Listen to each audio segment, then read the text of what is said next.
ship came in. I watched that tide rolling on and on and on and on and on, and feel alright for the first time in a long time, and see the light now that I'm walking in the sunshine. I'm singing the song, and it goes sha-na-na-na-na-na-na. I feel alright for the first time in a long time.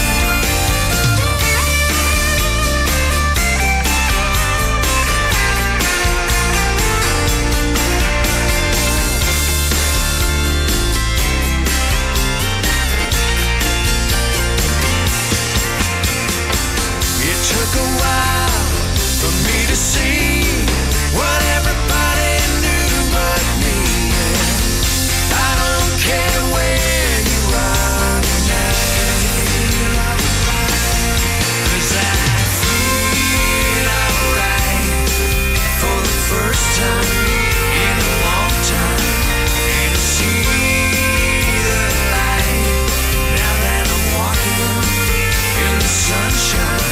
I'm singing the song, and it goes sha-na-na-na-na-na-na. I feel alright for the first time in a long time. I feel alright. Sha-na-na-na-na-na-na. See the light.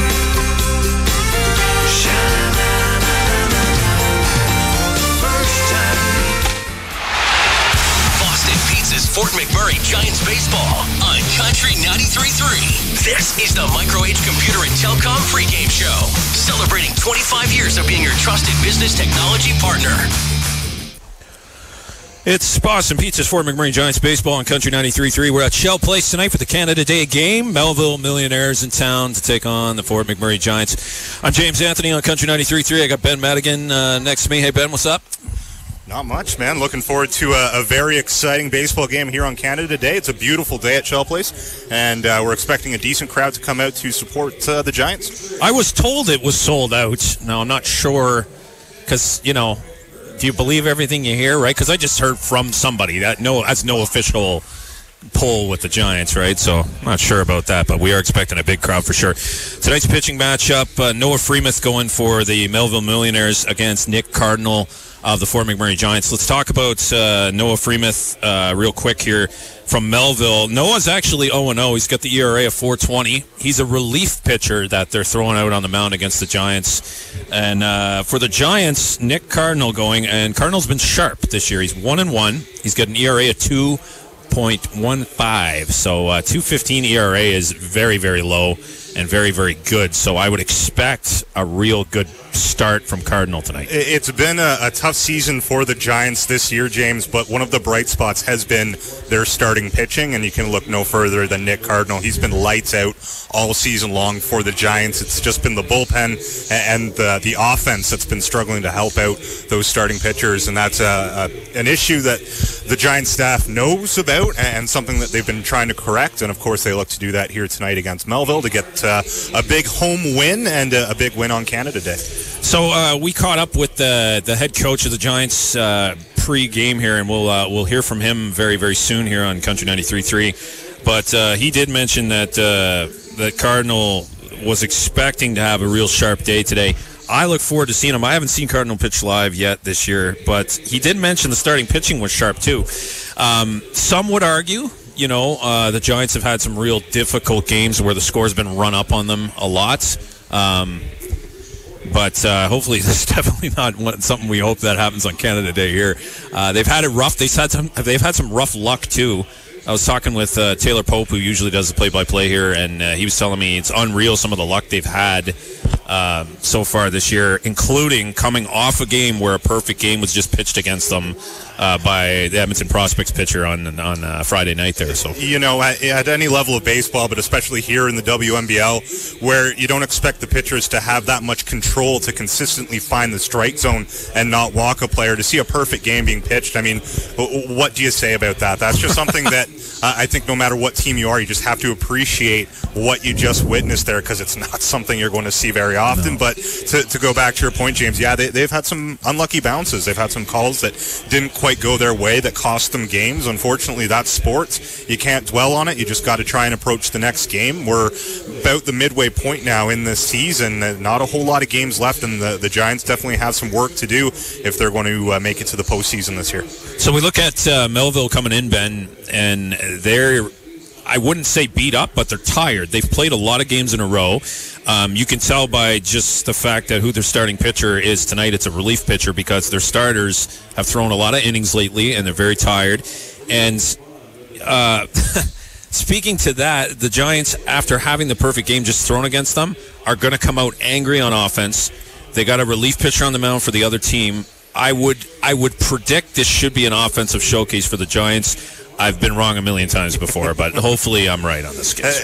I agree with you 100%. You come away with a game where you were not even able to make it on base. That's got to motivate you to come out hungry. It's Canada Day. We're going to have a big crowd here at Shell Place. Lots of Canadian players on the team. Lots of homegrown players on this Fort McMurray team. So there's a lot of motivation in this game. And you mentioned James Melville. They've played a lot of games. That's the way the season works, trying to cram so many games into a short schedule. And that might be one of the reasons that we're seeing a reliever start. You only have so many arms, and you don't want to burn through them all, especially on what can end up being a long road trip anytime you come up to Fort McMurray. So it'll be interesting to see how this game starts out for the Giants. You got to have a quick start on offense for sure. Yeah, so Noah Freemuth starting for the Melville Millionaires. No starts this year on record. Before we go to break here, let's talk standings real quick, Ben.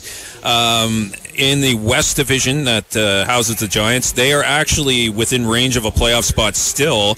Currently, if the playoffs started today, they would not make it, but a game and a half behind Lethbridge, who's struggling. They've lost 3 in a row. People are watching that, as well as Edmonton. They're only 3 back from Edmonton, who they just lost to this week. So still a lot of wiggle room for the Giants to move up in the standings. We'll hear from the head coaches coming up on Country 93.3 as we continue with Boston Pizza's Fort McMurray Giants baseball. Boston Pizza's Fort McMurray Giants baseball. Hi, I'm Josh Iannetti, catcher for the Fort McMurray Giants. You're listening to Giants baseball on Country 93.3. Prepare your taste buds for a day of great food, cool drinks, and amazing live music on July 28th. Start your day by sampling the top dish from local restaurants at Heritage Village. Punch your food passport at all the booths. At a taste of Fort McMurray presented by Suncor. Then send the kids home and bust out the cowboy hat for Boots and Brews. Sample Wood Buffalo Brewing Company's signature beers while listening to amazing live country music. Visit country933.com/food festival for more info. A taste of Fort McMurray and Boots and Brews, sponsored by Country 93.3. A cardio moment from CrossFit Crude. Do you, Sharon, take Lyle to be your husband? I don't know. Look, there's someone else. Because cardio can happen when you least expect it. We've got a runaway bride! Whoa, she can really run in those heels. CrossFit Crude can help you reach your fitness goals. CrossFit Crude is an inclusive, supportive community working together with all fitness levels. Begin your journey to a healthier you. CrossFit Crude, better together. Visit CrossFitCrude.com.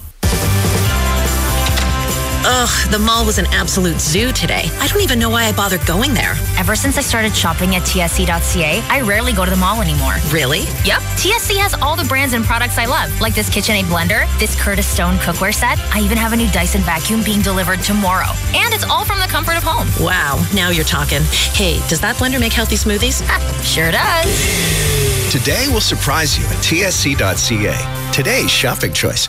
This Canada Day long weekend, we can all do our part to prevent wildfires. If you have a campfire, make sure it's completely out before you leave. Soak it with water, stir the ashes, and soak it again.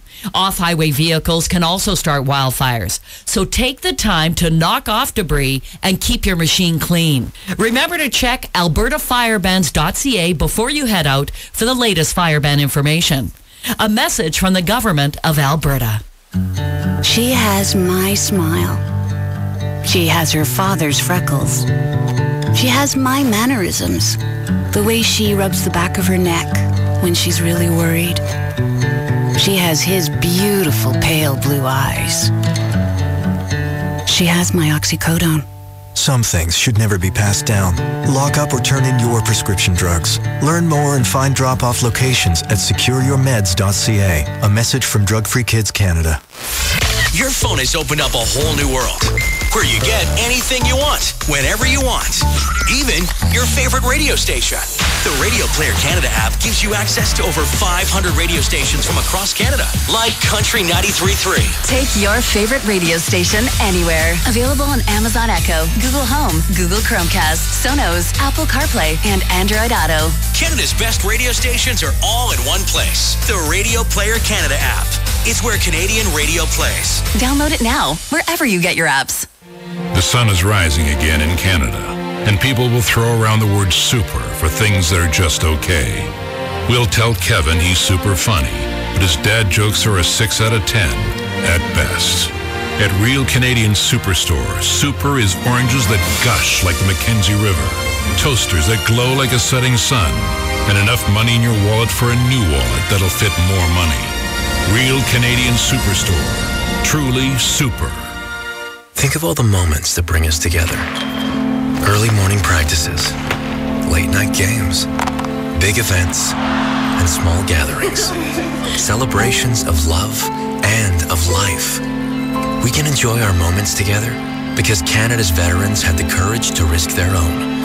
Everything we value in life, they put on the line. Honoring veterans is our duty. Anyone can become a member. Visit legion.ca to show your support.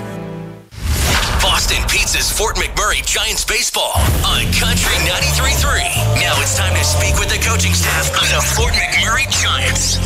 You're listening to Giants Baseball on Country 93.3, joined now by the manager for your Giants, Pat Riley. Pat, you got a big game tonight against Melville, a team that's kind of had an up-and-down season. How important is it to get back in the win column against this team tonight? Yeah, I mean, they're playing good baseball right now, and they've got a good team over there. Their coach does a good job over there, so, I expect it to be a pretty hard contested game. Obviously, hopefully have a big crowd, and it's Canada Day, so everyone, both teams, are going to be excited to play, and it's an important 5-game stretch for us at home before we get back on the road. So I'm just looking for a lot of energy and a lot of compete. So. Yeah, you mentioned Canada Day game, always a big game here in Fort McMurray. We're expecting a big crowd. How important is that to the team to see the support here in the community? Yeah, it's a great opportunity for a lot of guys. Been, getting a lot of Canadians in the lineup hopefully tonight. So that's good for them. It's important for the community, and we're definitely going to enjoy it. So it looks like a nice night out, and everything's looking good. So we're excited to get out there, and with the off day yesterday, we should be ready to go. So. Pat, last year at the Canada Day game, you joined us up in the top for a shot of maple syrup at the end of the game. Don't have any for you this year. Is that a bit of a disappointment? A little bit. I'm from Vermont, so I do like my maple syrup. So, but no, I enjoy it. Obviously, this is my second Canada Day, and I really enjoy being up here for it, and hopefully it's a good night for everybody. Final question, Pat. You have Nick Cardinal starting on the mound tonight. He's been great for you all season. The starting pitching, I think, has been one of the bright spots for you guys this year. Yeah, I mean, he's earned this start. He's pitched really well. He's going to go out there and compete, and hopefully he can give us, 6 to 7 quality innings. And, he's earned this opportunity, and, he's been attacking the zone, and that's what we need. We need a lot of strikes, and we need, a good outing from him for sure. So hopefully we'll get that. Pat, thanks a lot, and good luck tonight. Yeah, thank you. You're listening to Boston Pizza's Fort McMurray Giants baseball on Country 93.3. Country 93.3 is your country station in Fort McMurray. At 93.3 FM, 95.7 on site. Online at country933.com. Number 1 for country. Boston Pizza's Fort McMurray Giants baseball on Country 93.3. Now it's time to hear from the opposing coaching staff. You're listening to Giants Baseball on Country 93.3, joined now by the manager for the Melville Millionaires. It's Wes Hunt. Wes, first and foremost, quick turnaround for you guys traveling up to Fort McMurray. Has that travel taken a bit of a toll on the team? I don't think it has. I think it actually has brought us some energy, if anything. Going straight to Okotoks, playing in front of a big crowd, taking 2 from them, and then going to Edmonton last night, had a tough one, but, the boys bounced back this morning, and they're ready to go. It's been good. We're expecting a big crowd here for Canada Day, obviously playing in front of a big crowd. Any pregame jitters for the team, or feeling very comfortable tonight? Now we're feeling super confident and comfortable. We've been in front of some big crowds these past 3 nights, so they're battle-tested and they're looking forward to it. Going up against a struggling Fort McMurray team right now, you guys have been playing some pretty good ball recently. How important is it for you to get a win again tonight and maybe start a good streak moving forward? Yeah, they're all important to win, but coming out here far away from home and playing in front of big crowds, they're big wins for morale and big wins for starting the month of July on the right foot as opposed to the way we started June. So definitely would be big to get a win tonight. Just need to pitch it well, play catch, and be aggressive on the offensive side. Wes, thanks a lot for your time and good luck tonight. Thank you. All right, let's play ball. You're listening to Boston Pizza's Fort McMurray Giants baseball on Country 93.3. The following is a Country 93.3 sports presentation. Here comes a pitch. Fort McMurray Giants baseball is brought to you by Boston Pizza, live from Shell Place in the Bumper to Bumper broadcast booth. It's James Anthony and Ben Madigan for Country 93.3 at Shell Place. And the 7-17 Fort McMurray Giants taking on the 8-15 Melville. So Melville just ahead of us record-wise, but in a completely different division as we get to the lineups here. Let's talk to visitors. Who's hitting for Melville there, Ben? So leading things off for Melville is the shortstop, Cole Kaler. Following up is Justin Brazil. He'll be the catcher for tonight. Nick Bagan, the first baseman, is batting in the 3 spot. Cleaning up is Ryan Tackett, the right fielder. Chandler Hughes, the center fielder, bats number 5. He's followed by Keaton Sullivan, the third baseman. Tonight's designated hitter for the Melville Millionaires and also the beer batter for tonight is Marshall McPherson. Batting 8 is Gavin Hamovitz, the left fielder, and then finishing off their lineup is the second baseman, Nate Dolman. Yeah, let's we might as well look at the Giants lineup when we got a sec here while the intros are going on.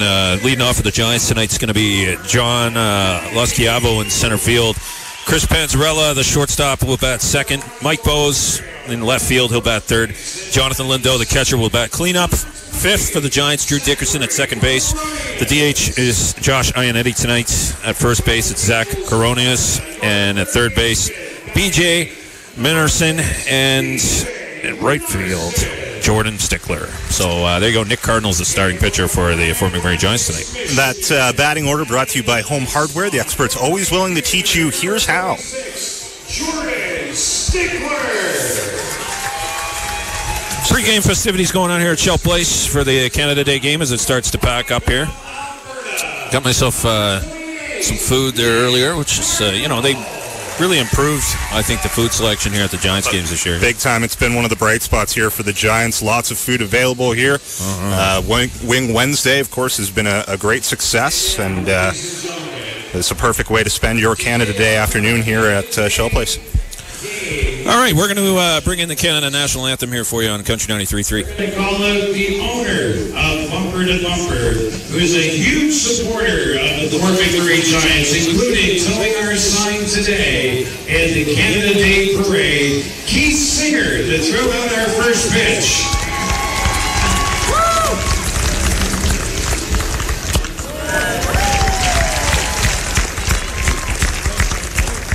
Will still call that one a strike. Ladies and gentlemen, a huge supporter of the Giants, Keith Singer from Bumper to Bumper. At this time, we would like to welcome the Melville Millionaires to join us on the field. And for you to please rise and remove your hats and join Danielle Hammond for the singing of our national anthem.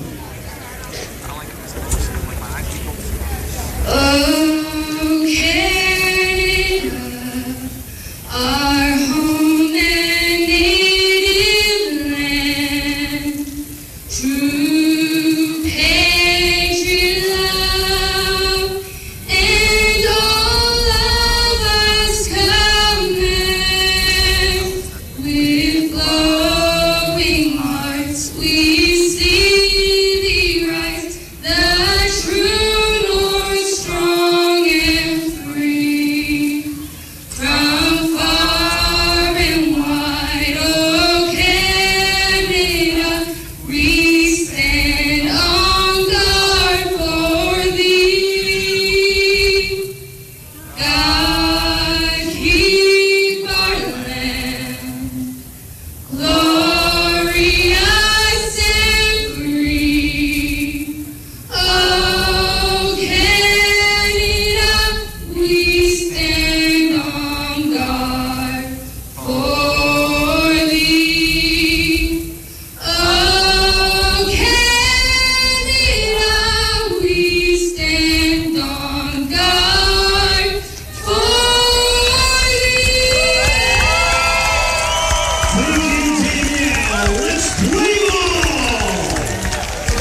right, so welcome to the Canada Day broadcast for the Fort McMurray Giants on Country 93.3. And I noticed that I don't even know if I'm allowed to comment on this stuff, Ben, but I will anyways, because I want to. That Canadian flag in center field is too small for this. Yeah, for I this would agree stadium. with that one. We need a bigger flag. Yeah, you know the big ones that hang off of some of the big box stores and stuff like that? Yeah, they need to put one of those out there. Yeah, no, I agree with you 100%. But thank you. Giants wearing their special Canada Day jerseys, looking pretty sharp out there in the red and white. And again, a big crowd expected here in Shell Place, seeing a lot of red and white out there in the stands as well. Still plenty of time to get your tickets at the Shell Place box office. Come on out. And of course, lots of events planned here at McDonald Island Park for the rest of the day, including the community showcase and fireworks at the end of the night. Nick Cardinal warming up for the Fort McMurray Giants right now as he gets ready to take on the Melville Millionaires lineup. Cole Kaler, Justin Brazil, and Nick Pagan due up to start off the game for Melville here. Kaler leading the team in most of the hitting statistics. 356 batting average is an extremely impressive number again in this WNBL. Yeah, he's got 32 hits and 90 at-bats this year, so Kaler definitely a threat, and a threat to steal, too. If you walk Kaler, you're in trouble. He's got 10 steals on the season, so that's leading the way for both teams this year. Yep. No, it's not a bad guy to lead things off here for your team. Try and generate some offense early on, and that's what both teams will be looking to do here. The Giants have struggled to score down the stretch, so a hot start will definitely help them here tonight. Cardinal, very low 1.27 walk hits per innings pitched. So quick explanation of that to anyone who's listening that doesn't quite understand the stats. Walks hits per innings pitched is exactly what it is. So 1.27 is very low for this league. As Cardinal gets ready to pitch to Kaler. First pitch of the Canada Day game here at Shell Place.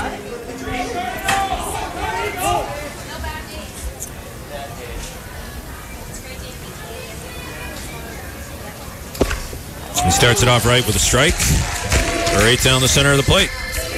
It's pretty important as a pitcher, actually, to get strike one right away to start a game. Absolutely. At bat. Set the tone early here. And that's something that we see a lot from Cardinal. He has great control.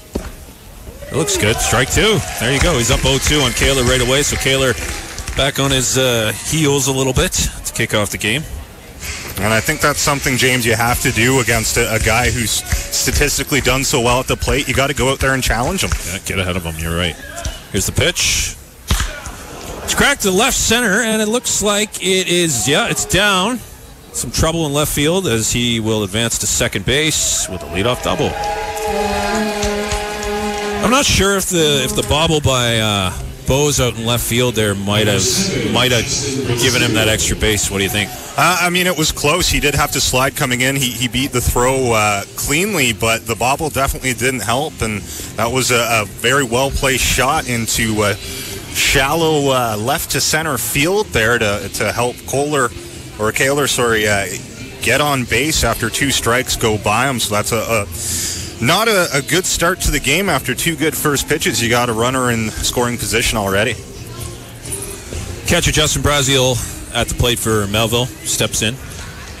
Kaler getting a fairly large lead off of second base here, and he is a threat to steal. Here's the pitch from Cardinal. It's ball one.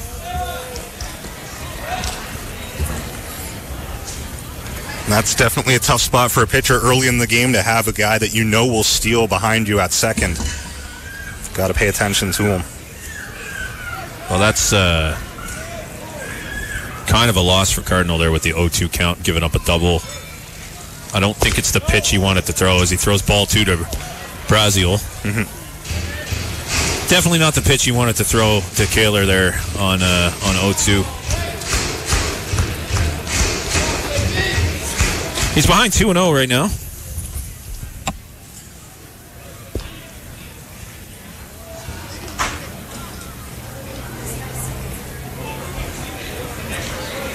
Here's a pitch from Cardinal. Looked good from up here, but it's 3-0. And after Really doing a good job of that first at bat, finding the strike zone. Cardinal struggling a little bit now to settle it down.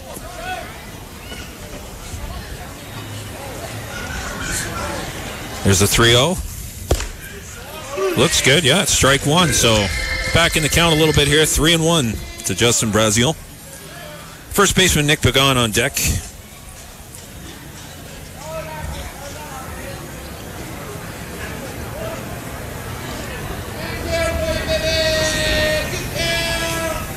Pagan leads the team in RBIs. That's strike two as a foul tip, and the count's full to Braziel. I think I say his name differently every time, don't I? Braziel was definitely trying to get all of that one. We can call him Braz the rest of the broadcast. I'm sure that's probably close to what the guys call him. Probably, right? They yeah. all got nicknames. So, full count pitch from Cardinal. Whoa. Strike three called. Braziel thought he had the walk. So a big pitch by Nick Cardinal there to strike him out, and there's one down in the first with the RBI leader, Nick Pagan, coming to the plate. That's definitely something that you like to see out of Cardinal, battling back after being so far behind in the count, getting the strikeouts, and after not a great start with the first at-bat, able to put one man away and regain a little bit of the swagger up there on the mound. First pitch to Pagan. Cracked out to left field on a line drive, but caught by Bose for the second out of the inning. Cole Kaler retreating to second base on the play. So Nick Cardinal doing some damage control right now from that leadoff double on the 0-2 counts. And Ryan Tackett, the right fielder, is going to come to the plate, hitting .319 on the season, also with some power numbers, 3 home runs and 13 RBIs. Yeah, that's a good guy that you want in that 3 spot there. 4 spot, sorry. And it'd be interesting to see if he can drive home a run here, open up the scoring early in the first. Cardinal, though, doing a very good job now of hopefully getting his team out of the inning without any more damage done.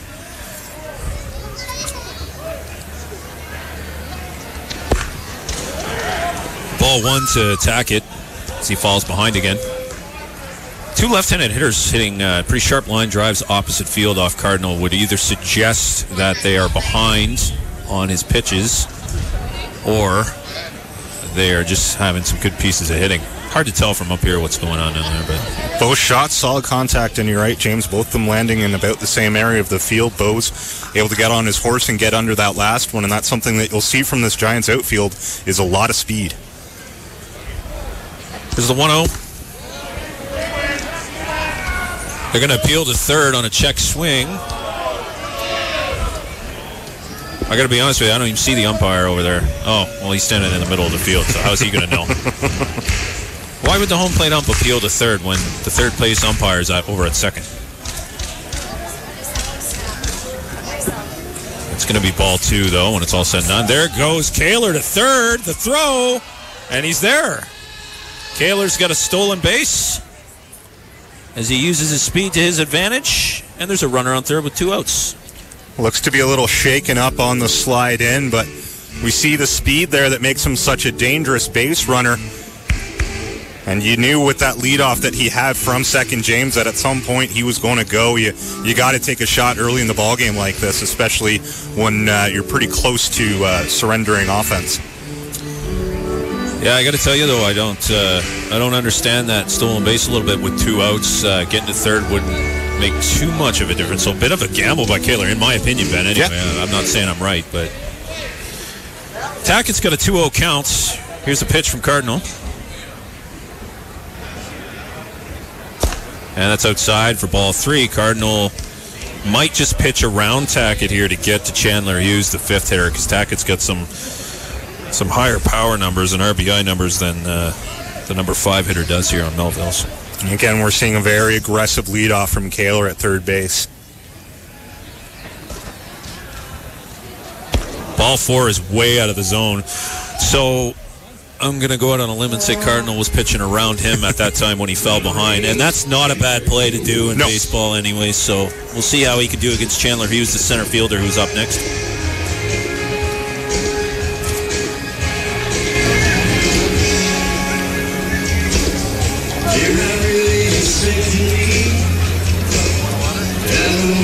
Hughes also batting from the left side of the plate, like a lot of the Melville Millionaires will be doing tonight. Hughes actually leads the team in strikeouts with 27, so this is an opportunity here for the Giants to put the inning away with no damage done. Cardinal will have to find the strike zone again. He fell behind 1-0 on that pitch.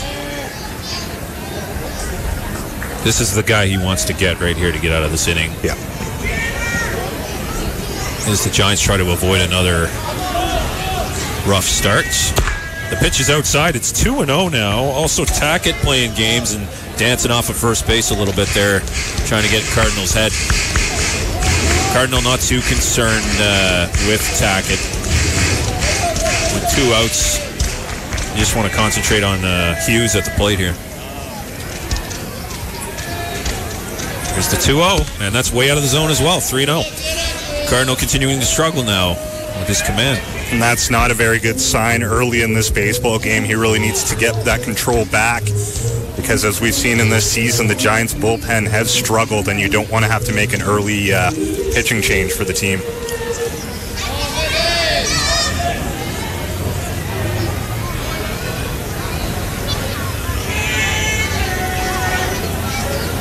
.3-0 to Hughes. Here it is.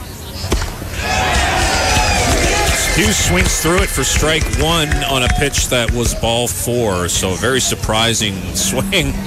I think Hughes kind of gun-ho to get the RBI there. It's now 3-1. That pitch was well out of the zone for a 3-0 swing. Yeah. Here's the 3-1 from Cardinal. Tackett running to second. They are going to throw it. Here comes the steal. And they got him. I think that play was designed for a steal home from Kaler, but it backfired a bit as Tackett gets thrown out at second base, and that'll end the inning. Yeah, that was a great throw there by Jonathan Lindau behind the plate to make sure that he beats Tackett with throw over to second, and that's what you need when the pitching struggles a little bit. You need some nice defensive play from your infielders, your outfielders, and of course the catcher. So it's nice to see the Giants defense step up, help their pitcher get out of a bit of a jam. No damage done, just the one hit surrendered in the inning, and not a bad start for the Fort McMurray Giants.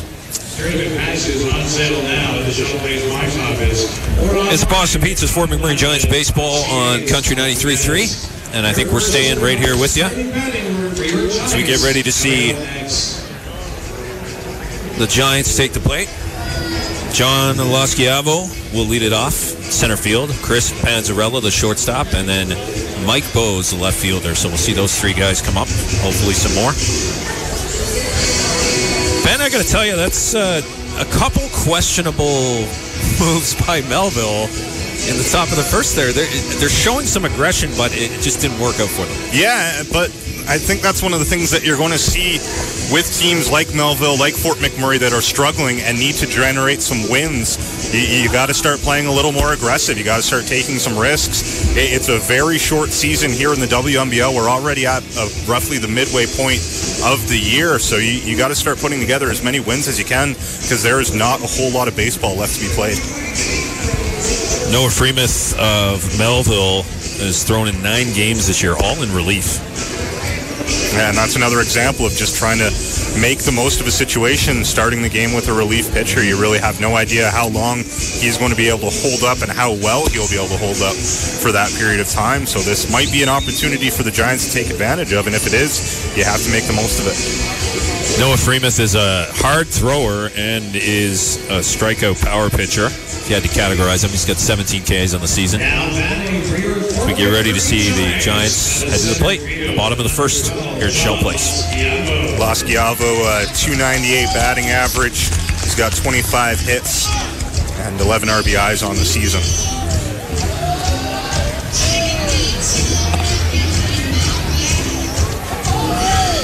Laschiavo stepping into the batter's box now to face Freemuth. Here's the first pitch. Fastball down the center of the plate for strike 1. One of the big things that manager Pat Riley likes to imprint on his team is patience in the batter's box. Only swing at the pitches that you like and don't try and chase anything. Right now, though, Laschiavo quickly behind in the count. Yeah, strike two thrown to Lasciavo here as it's an 0-2 count. And here's the pitch from Freemuth, not wasting any time. It's a changeup on the outside corner, so it'll be 1-2 now. Freemuth delivers fast, gets back in position. There's another changeup, grounded to the right side. Freemuth fields that himself for the first out as Lasciavo grounds out to the pitcher. Simple play there that quickly turns around, and a quick out for Melville, who's looking to make sure that they can keep this inning scoreless, just as the Giants did in the top. Freemuth works quick, if you haven't noticed already, Ben. He's ready to go. He's ready to pitch the second hitter. Yeah. And that's the thing about relief pitchers. He throws hard. His changeup's great. Chris Panzarella at the plate for the Giants takes strike one on a fastball down the center of the plate. I think they're going to have to jump early on these pitches from Freemuth. And that's fastball right by Panzarella for strike two. Another one, James. You know, you're not really used to the pace right now at what the pitches are coming at you. So something that the Giants will have to try and adapt to and get used to here. Ball one on the outside corner, so it's now 1-2. But Freemuth ready to deliver again. I'm wondering how long he can keep this pace up. He looks like a robot out there. That's grounded up the middle, played by the shortstop, and thrown onto first for the out. It's a nice stretch there by Nick Pagan over at first base to get that out. That's out number two. Yeah, shows great flexibility there, and as you mentioned, a great job by Kaler to scoop that one up and get the throw over in time to beat Panzarella. And Giants need to hope they can generate a little bit more offense here with Bose coming to the plate. Rocking the number 99. Oh, yeah. We all know who that is. Freemuth delivers right away. As soon as Bose got set in the batter's box, Freemuth threw the pace again is incredible to see here, and again, something that you're not used to seeing, especially early on in a game. Freemuth is throwing as if it's a save situation. That's an identical ground ball that Bose just hit to Lasciavo. So Bose and Lasciavo both grounded out to the exact same spot on the field. That's out number three. Quick grounder to the pitcher. It's something that I think Freemuth is trying to do is get those little bouncing dribblers in field that he can play over to first and get the quick outs. And that was an extremely fast inning there, James. All right, we'll go to break and we'll come back here at Boston Pizza's Fort McMurray Giants baseball on Country 93.3. July 6th to 8th, the Flamondon Mudbugs and Slow Pitch Tournament is back. It tees off on Friday with the ATV Hill and Hole, followed by a double bandstand. Saturday morning, enjoy a free pancake breakfast, kids festival, shop the local mini trade show, and chow down at the food trucks. Saturday night, dance along to the Dirt Road Angels. Plus, beer gardens all weekend. Cap the weekend off Sunday with the Slow Pitch playoffs and final mud races. Camping reservations apply. Limited space. Call 780-798-3478 for more. Free pop, non-stop, jaws drop. Right now, get free pop when you buy a 13 or 18-piece feast at Mary Brown's Chicken and Taters. Get 4 free cans of pop with a 13-piece feast. Get 6 free cans of pop with an 18-piece feast, including our signature chicken, hand-cut taters, salads, and gravy. Free pop, non-stop, jaws drop with a 13 or 18-piece feast. Only for a limited time at Mary Brown's Chicken and Taters. Ugh, the mall was an absolute zoo today. I don't even know why I bothered going there. Ever since I started shopping at TSC.ca, I rarely go to the mall anymore. Really? Yep. TSC has all the brands and products I love, like this KitchenAid blender, this Curtis Stone cookware set. I even have a new Dyson vacuum being delivered tomorrow. And it's all from the comfort of home. Wow, now you're talking. Hey, does that blender make healthy smoothies? Sure does. Today will surprise you at TSC.ca. Today's shopping choice. Now when you shop at Walmart.ca, we'll ship any item for free to your Walmart. Available everywhere in Canada. Some conditions apply. See online for details. Welcome back to Boston Pizza's Fort McMurray Giants baseball on Country 93.3. Top of the second, we got Chandler Hughes back at the plate with a fresh count. Ground ball to the second baseman. Cardinals going to cover it first.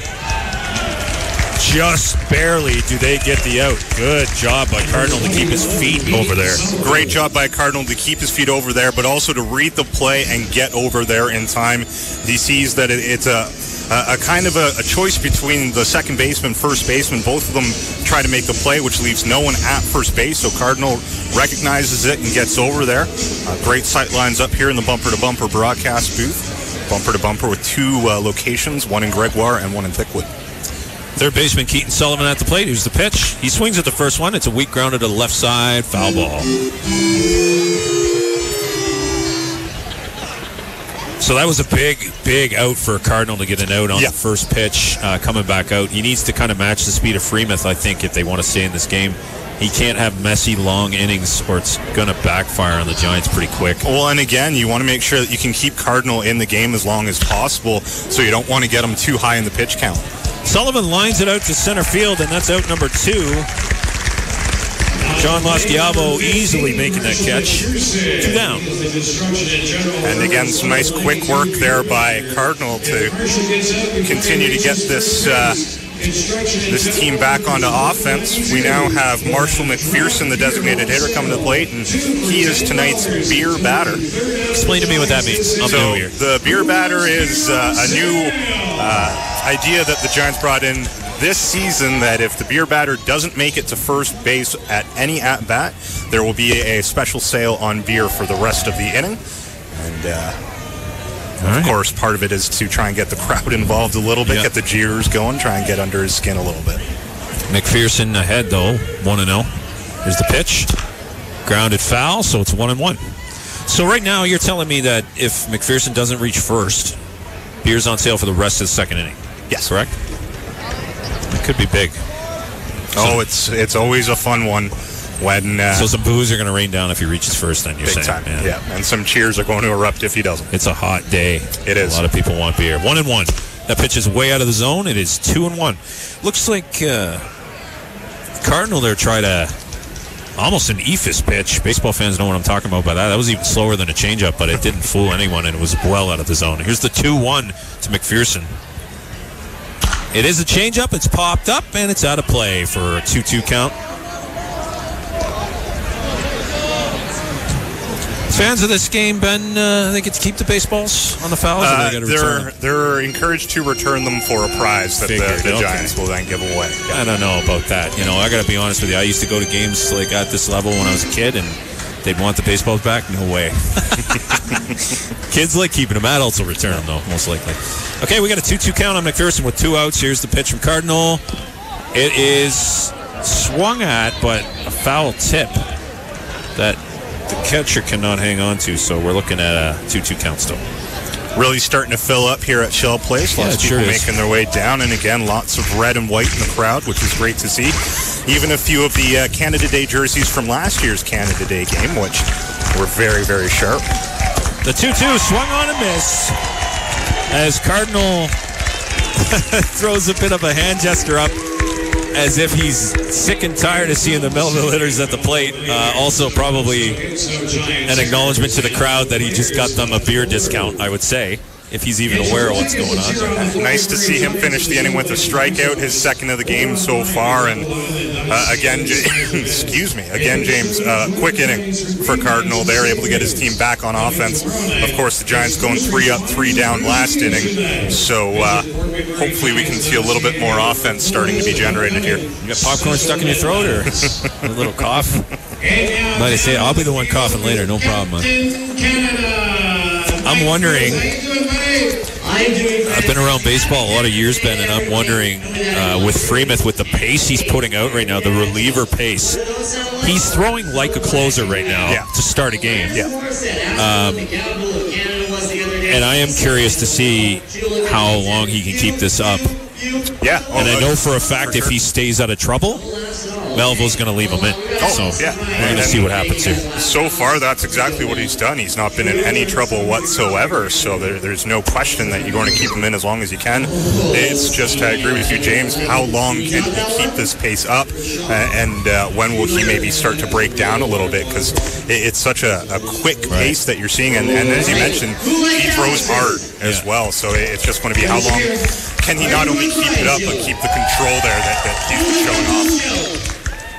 He's probably playing games with me right now because Freemuth does look like he's slowed down a bit on his warm-ups here for the second inning, but I think he's just playing games. He knows I've said that he can't keep that pace up. He knows that. He can hear me. Oh, definitely. And now he's like, oh, I'm fooling you. Well, they got a little radio down in the dugout. They can hear every word. I'm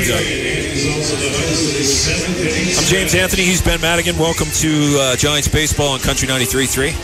Here at Shell Place, bottom of the second, due up for the Giants, number 4, 5, and 6 hitter. They haven't had a base runner yet.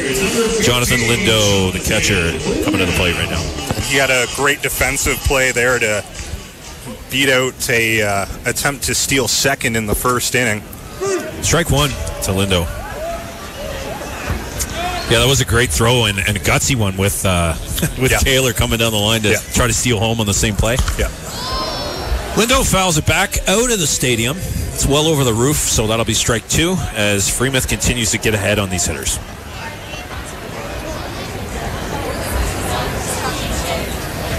And the 0-2 pitch to Lindo is a fastball up and in for ball one. Freemuth mixing it up good. He usually goes changeup after the 0-2 on the first few hitters here, but I'm sure we'll see that changeup soon. Lindo, the cleanup hitter for the Giants, looking at a 1-2 count. Here's the pitch. That is a changeup, and that is in the dirt for ball two. I call them changeups. They're just off-speed pitches. It could be curveballs. I can't see from up here, you know. That's the issue there. So we'll stick with off-speed. Another off-speed pitch, up and in. And Lindo has worked himself a full count, so now he can be very choosy and pressure's back on Freemuth to keep him off base. Here we go. Here's the full counts. It is cracked to right field, but directly at right fielder Ryan Tackett for out number one. Second baseman, number 18, Drew Dickerson. Yeah, that was an unfortunate at-bat there for Lindau. He did a good job of great piece of hitting, but keeping himself there. Good contact. Directly right at it. Just didn't have the power to go yard, and unfortunately that one drops for an easy play there for Tackett. We got Drew Dickerson at the plate, second baseman, batting from the right side of the plate. First pitch is inside for ball one. I don't know, with Freemuth, I'm still not getting a good read from up here on him whether or not they should be swinging early on the count because they're getting fastballs to start every at-bat. As Dickerson lines it to right field, but again, same piece of hitting right at Tackett, and it's out number two. It's kind of funny, James, because this is the second inning in a row where we've seen two almost identical outs. Yeah. For sure. Josh Ionetti coming into the plates, and he's struggled this year. He's got the 194 batting average, but he is the designated hitter. And a lot of times when guys are struggling at the plate in baseball, you stick them at DH so they can concentrate only on hitting, and they don't have to worry about the fielding part of the game. So it might help their mindset a little bit, right? So he takes ball one. Keeps them active. This Giants team does like to move players around a little bit to different positions, see if they can spark something. Swings through a pitch out of the zone, though. Ionetti has an even count now, 1-1.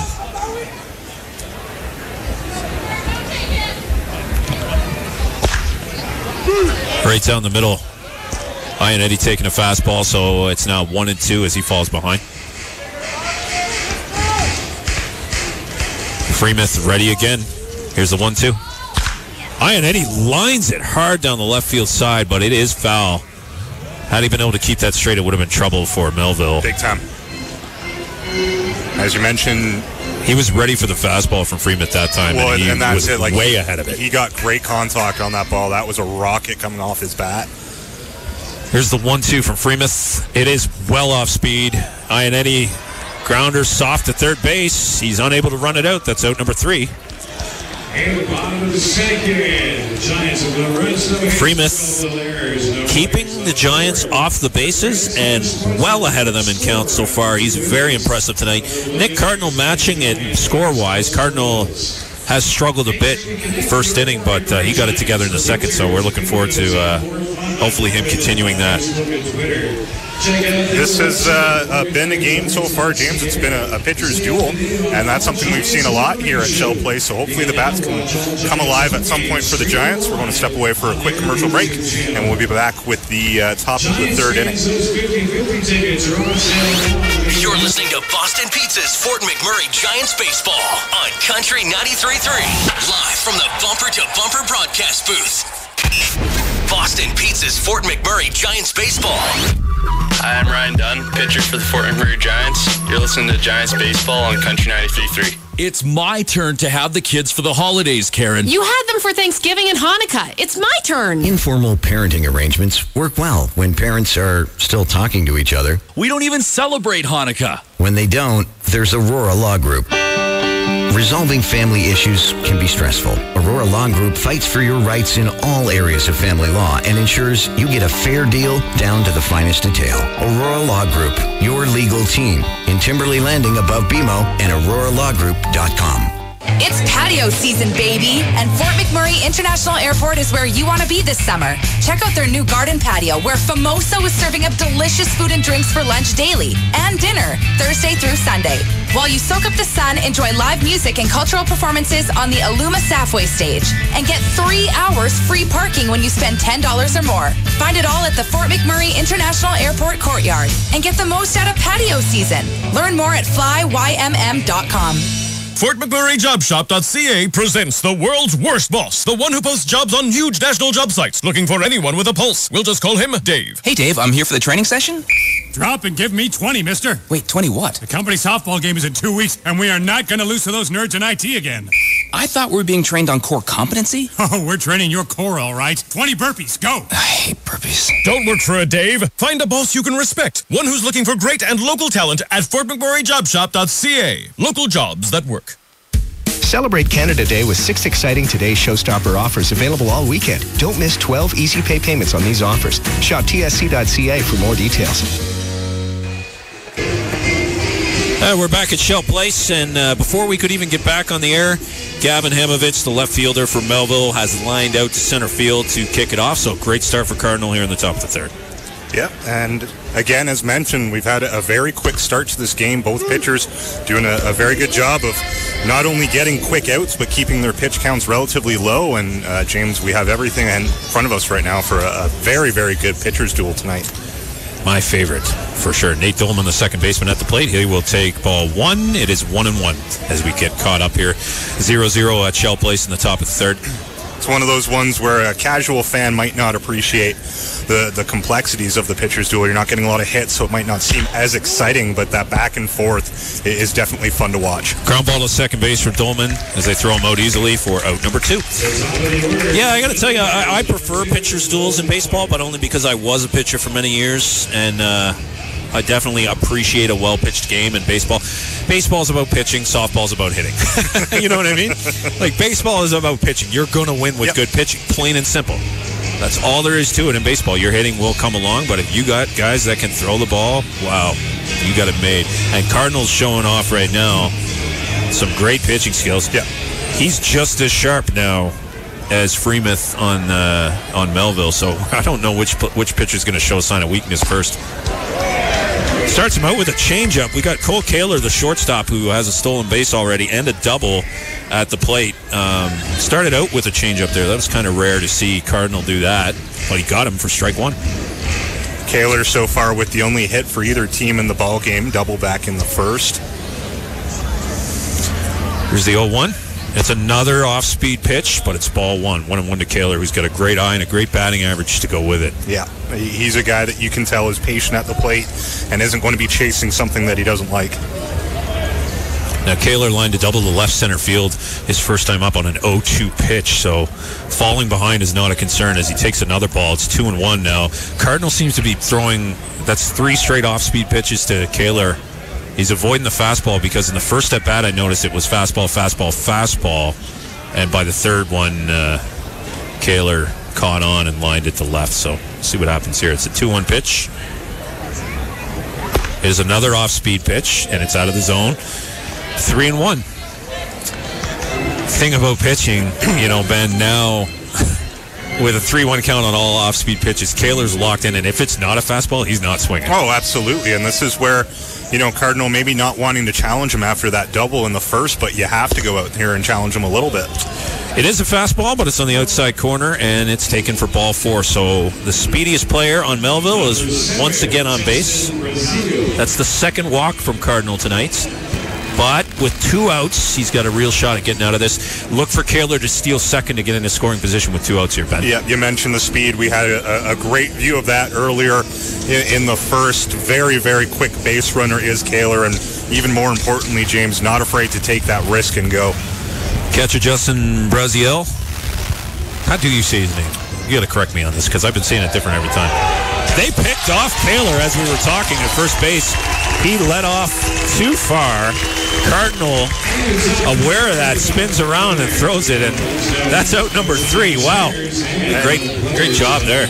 We did get a very good view of that as well back in the first. He was aggressive, leading off each time he tried to steal. He was way, way off base, and I think Cardinal was aware of that back in the first, and this time make sure that he makes Kaler pay. So a very good veteran move there by Cardinal. Great awareness shown, and another very strong inning for the Fort McMurray pitcher. Going back to it, it's Brazil. Like Brazil. Thank you, my friend. So that's the second base running gaffe that Melville's had that's ended an inning. Yeah. I can imagine the coaching staff of Melville now is starting to get.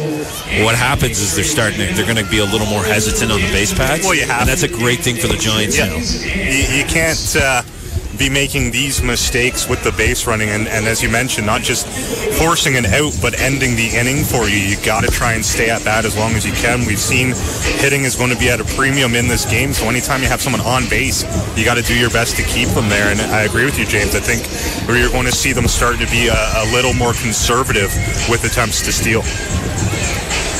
If you're just joining us, welcome to Boston Pizza's Fort McMurray Giants baseball on Country 93.3. We're at Shell Place. Melville Millionaires in town for the Canada Day game. Nice crowd on hand here at Shell Place as well. And Noah Freemuth, the pitcher for Melville, staying out of trouble so far. He is warming up. But I notice, again, he does fascinate me, this pitcher, because a lot of his warm-up pitches are sidearm, and he doesn't throw sidearm in the game. I don't know if he's just having fun out there warming up, or... Now, that one wasn't. You see what I mean? Yeah. He's a confusing fella out there on the mound. Remember, I like it, though. Redeem your Giants baseball tickets at Boston Pizza Downtown or Timberley for 10% off your next meal. Some conditions apply. See in-store for details. Go Giants, go. Due up for the Giants, the 7-8-9 hitters. Zach Coronius, BJ Minarson, and Jordan Stickler. Now, I'm probably saying his name wrong, too. Minarson. Oh, my goodness. I'm going to be in trouble the rest of the game, I think. Minarson, you said, right? Minarson. Yeah, he's on deck. Coronius is at the plate, first baseman for the Giants. He takes ball 1. Swings at the second pitch, line down the first base line for foul.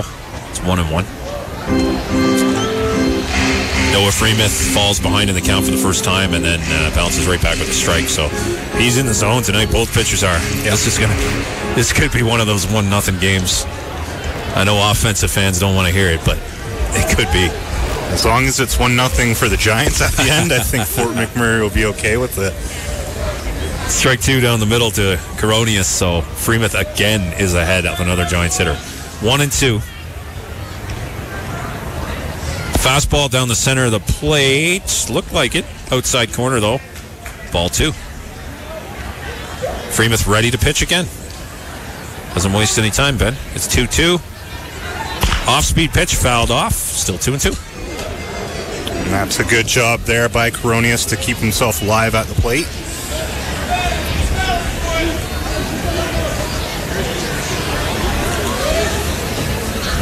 Here's the delivery from Freemuth. Sidearm. Looks like a slider that missed. Full count.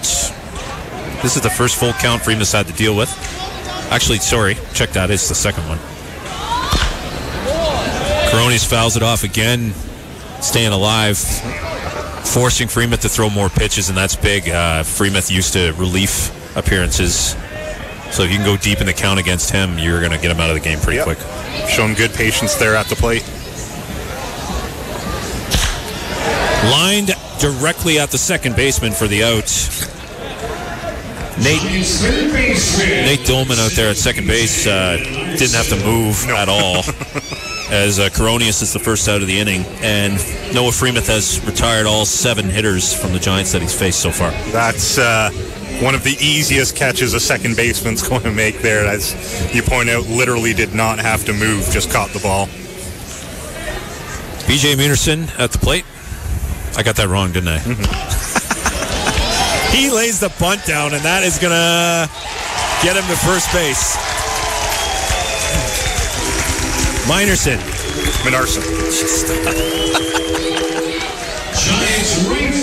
Minarson is going to end up on first base with a bunt single. And that's what you got to do. Because you know what happened? I guaranteed it started getting in their heads. We just had a perfect game pitched against us, and we can't reach base against Freemuth here either. Absolutely. That's something that I don't care what you would say. That's going to be in the back of the Giants' mind. As you mentioned, James, they're already unable to get a hit in this game until now after having a perfect game thrown against them. Another bunt laid down by Stickler and misplayed by Melville's catcher, Justin Brazil. So another bunt single. That's 2 in a row as the Giants just figure, why bother swinging for the fences when we can just lay bunts down all day? Yeah, definitely not something that you typically see a lot of, James, but it's worked. And you got a good example there of the speed of Stickler. He was already at first as the catcher was still struggling to pick up the ball. So that brings us back to the top of the Giants batting order, which is brought to you by Home Hardware. The people always willing to teach you, here's how. Lasciavo at the plate, the center fielder for the Giants. 1 out, runners on first and second. Freemuth spins, but doesn't throw to second. Nobody there to cover. He's going to try to keep Munierson close. Got it right that time, didn't I? Minarson. Oh, my God. So we've got 2 more broadcasts after this. By the end of that, you got to have the name down pat. No, don't worry about it. I'll get it. Minarson, thank you. Why was he giving me the most problems, eh? And then we got Lasciavo at the plate, who I'm saying properly, and he's a more difficult name. So he takes ball 1 as Freemuth begins to show some wear on the mound after the 2 bunt singles get the Giants in business. Has to pitch from the stretch for the first time. The pitch to Lasciavo is grounded to the left side, past the shortstop, and Minarson is across home plate. Lasciavo into second. And Stickler over to third. It's good awareness by Lasciavo to take second base on that play, as both base runners advance 2 bases, and the Giants lead 1-0 on a single to left. It was a great job by both him and Stickler to make sure that they get the most out of this opportunity, and a perfect play there by the Giants to open up the scoring here after laying down 2 bunts to get runners on. Lasciavo with a great RBI double there, as just unable to make the catch at shortstop was Cole Kaler, and then the throw home, of course, causes some more time for the runners to advance. With 1 out and runners on second and third, Chris Panzarella takes ball 1. Freemuth showing some wear and tear right now. Throws a fastball past Panzarella for strike 1. It's 1-1. A piece of key hitting from Lasciavo. Panzarella just got to put it in play to the right side here, and it should score a second Giants run. As Nate Dolman of Melville playing pretty deep at second base. He's not concerned about that run. And it is line to center. That should do it. It drops. And Lasciavo had a huge lead off of second, and he scores from second. 2-run score on a base hit to center field from Panzarella. So Stickler coming across the plate. Lasciavo read that line drive so well, as he was almost at third base when that bounced in center field, so that was an easy run for him. Well, it was a great shot out in the center field, dropping just short. No play there for Chandler Hughes. And then, as you mentioned, James, a great heads-up, good awareness playing there by the Giants. You knew Stickler was going to make it just being on third and the speed he has, but for Lasciavo to be paying attention and make sure that he was ready to go, this has suddenly turned into a great start for the ballgame for the Giants. 3-0 for the Fort McMurray Giants as the wheels have come off off of Noah Freemuth after a couple bunt singles. See what that does to a pitcher's mentality? He's cruising along, and then they drop down 2 bunt singles. He's got a pitch from the stretch for the first time, and then at the top of the order comes up. You know, Lasciavo and Panzarella just decide it's time to get some base hits on the go, and there's nothing much Melville can do right now. They have to stop the damage if they want to stay in this game, and they got to stop it right here at 3-0. But it's going to be tough. Middle of the lineup up for Fort McMurray. Mike Bowes, the left fielder, hammers a foul ball off to the right side. Be strike one. Had a brief meeting at the mound there between all the Melville players. Haven't seen any action in the Melville bullpen yet, but James, if any more damage is done in this inning, you got to expect to see some soon. The 0-1 to Bowes is a changeup for strike 2. It's 0-2. That was a great pitch by Freemuth. He's really laboring a bit now, but if he can get Bowes, he would consider the damage to be fairly limited here. There's only 1 out, though. Here's the 0-2. Bowes fouls it off down the right side. And that's the important one here for the Giants, James. You only have the 1 out. You do have a player on first right now, and there's no reason to not try and generate more offense in this inning. Freemuth has not walked a hitter. He is around the strike zone with everyone here. Taking off for second. Bowes fouls it off again. Panzarella trying to steal second on that play, but not a great jump, I think. He might have been in trouble had the catcher caught I think so too, and I mean that's something that you will see from this Giants team. They really like to go out there with aggressive base running and really put the pressure on the opposing team. There's a lot of speed in the lineup, but every once in a while it can backfire on you. The 0-2 to Bowes is lined to right field for another extra base hit. Right fielder Hackett having some difficulties with it as he trips over his own 2 feet. Panzarella coming home and will score on a double by Mike Bowes. Now that might go as a single with an error. We'll keep our eye on it, but Bowes with the line drive to right field, and Hackett and Wright just couldn't handle it. Things going from bad to worse for the Millionaires, as you point out, James. A miffed play deep in right field, and that enabled, again, with the speed the Giants have running those bases. Yeah, Panzarella scored all the way from first on what should have been a routine single to right. Exactly, another run batted in, and Fort McMurray, they're feeling it right now, and this crowd really getting into it as well. Jonathan Lindo, the catcher's at the plate. He's ahead in the count 1-0. Bowes taking his lead off second base after that, what should have been a single to right. But again, Tackett, difficulty. He tripped over his own feet out there in right field on the play. That is lined hard over the left fielder's head. Bowes is going to score from second.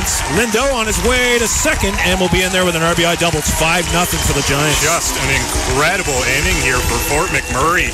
Again, giving this crowd something to cheer about. And James, after a game where you have the opposing pitcher throw a perfect game against you, this has got to feel good in that dugout for this Fort McMurray Giants team.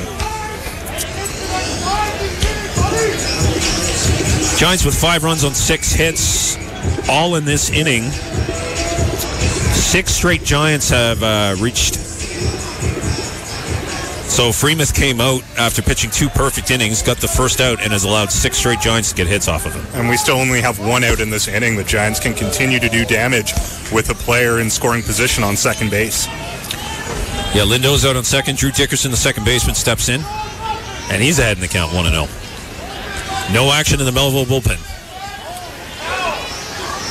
It's got to be frustrating for Melville as you see your pitchers starting to get into some struggles, but then again, a miffed play in the outfield where that's when you need your defense to step up and help your pitcher out, but just more problems caused. The count's 2-0. Freemuth is missing now. 3-0 to Drew Dickerson. I'm really not understanding why Melville doesn't have a pitcher up in the bullpen right now. I'm sure they're taxed and they're overtired from all their games, so they're trying to stretch Freemuth to eat some innings. As he throws strike 1, it's 3-1. It's basically what it's all about now. They're saying, you know what, Noah, we need you for a couple innings anyways. We don't have too many arms to go to, so he might just have to ride this out. Which is unfortunate for him because after 2 very strong innings, this has got to feel bad. Dickerson with a weak grounder to third. Great scoop at first base by Nick Pagan, pardon me, from Melville. That's out number 2. Josh Hoover,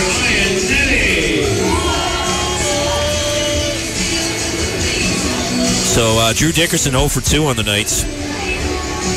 Designated hitter Josh Ionetti stepping in with 2 outs and a runner on third. Noah Freemuth of Melville looking to end this here. That's a weak grounder. Oh, it's off Freemuth's glove. Ionetti's running hard, but second baseman Nate Dolman to the rescue there off of the deflection and tosses it out of his glove to the first baseman's glove, and that's out number 3. We'll go to break. We'll be back with the top of the 4th. Giants leading 5-0 at Shell Place. This is Boston Pizza, Fort McMurray Giants Baseball on Country 93.3. Your country. Your station. Country 93.3. Number 1 for country on the radio at 93.3 FM, 95.7 on site.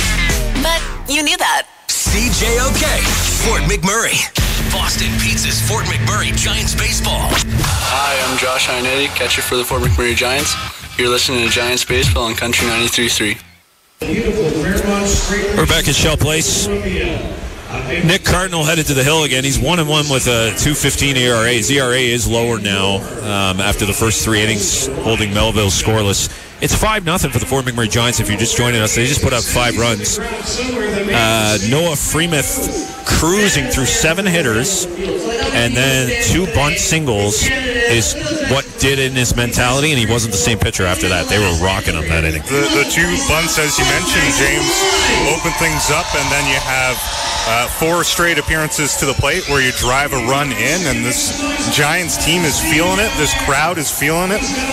If you're Nick Cardinal, there's now suddenly a lot less pressure on you. Absolutely. You just got to go out there and do your job instead of getting into that pitcher's duel that we thought was going to happen. And to that point, James, one of the big things to look at here, we mentioned that it's a relief pitcher in. How long can they keep him in there at the mound? He just went through the entire Giants batting order in that inning. So keeping him there for a long period of time, making sure that he's going to start breaking down a little bit. Everything seeming to be going the Giants' way in this game. Nick Cardinal's body language is a lot more relaxed here in the top of the 4th coming out. Take a look. I mean, when you're out there knowing that it's a 0-0 ball game and you can't give up any mistakes, but now after seeing your team just explode to generate 5 runs in an inning, and no idea in that Melville dugout how much longer they're going to keep Freemuth in there, because again, James, we have not seen any action at all in their bullpen.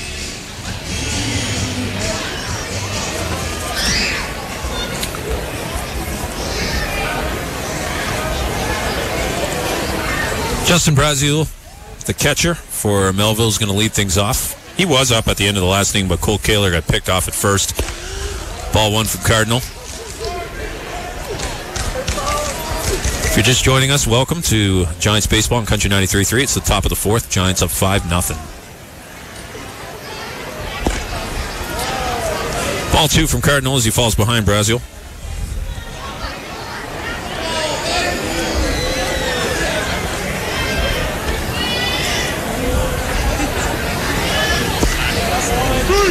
Off-speed pitch across the center of the plate. Gets him back in the count. It's 2-1.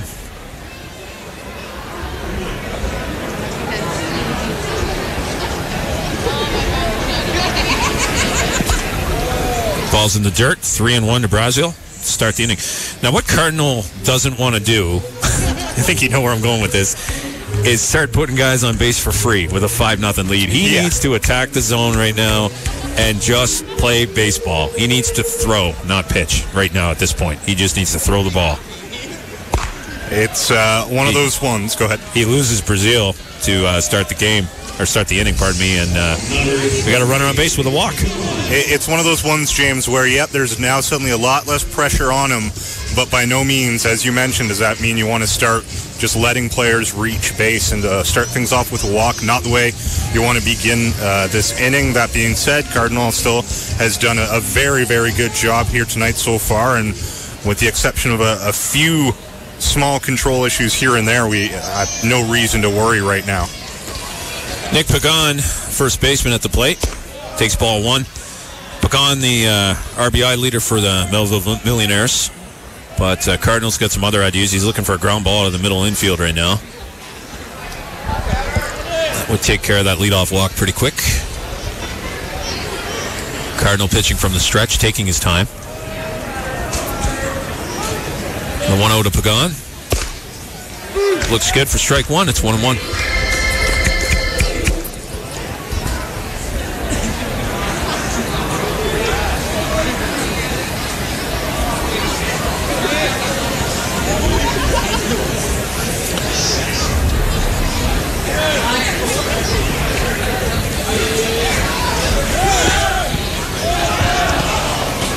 Justin Brazil was fake stealing second, but Jonathan Lindell, the catcher for the Giants, dropped the pitch, so he took second easily on that. Brazil is on second now, takes the double play out of contest. It's 2-1 to Pagan at the plate. And this goes back to the previous point of you don't want to suddenly allow players on base for free, as now the Millionaires with a player in scoring position. The pitch to Pagan is high. It's 3-1 as Cardinal showing some struggles with control with a 5-0 lead. Not something that the Giants dugout wants to see. A little bit of pacing from Giants manager Pat Riley. Pagan strokes it out to center, not too deep. Lasciavo makes the play, and the runner does not advance. There's 1 out. Pagan now 0 for 2. Ryan Tackett, the right fielder, coming to the plate for Melville. Some rain in the area. Ben and I can see from our vantage point some showers all around Shell Place. Nothing here yet, but it is cloudy now. It's been a weird day weather-wise. I wasn't sure whether to wear pants or shorts, and it's been flip-flopping back and forth here up in the bumper-to-bumper broadcast booth between being nice and comfortable, sweating too much in my pants, but... I prefer not to know stuff like that. But James Anthony with Ben Madigan here for Country 93.3 at Shell Place. Lots of Canada Day festivities planned here at McDonald Island for the rest of the day if you're looking for something to do. Live music pretty much all throughout the island. And then tonight at 11:59 will be the fireworks to celebrate Canada Day. And, of course, still plenty of time to make your way down here to Shell Place and enjoy what's turned out to be a great game for the Giants so far. Pitch to Tackett. Check swing. Looks like he went. We're going to have an appeal to third. Yep. And the umpire at third says he did go. That's strike 2. Cardinal ahead 0-2 on Ryan Tackett, the cleanup hitter for Melville. Tackett walked back in the first, and Cardinal would definitely love to get his third strikeout of the night here.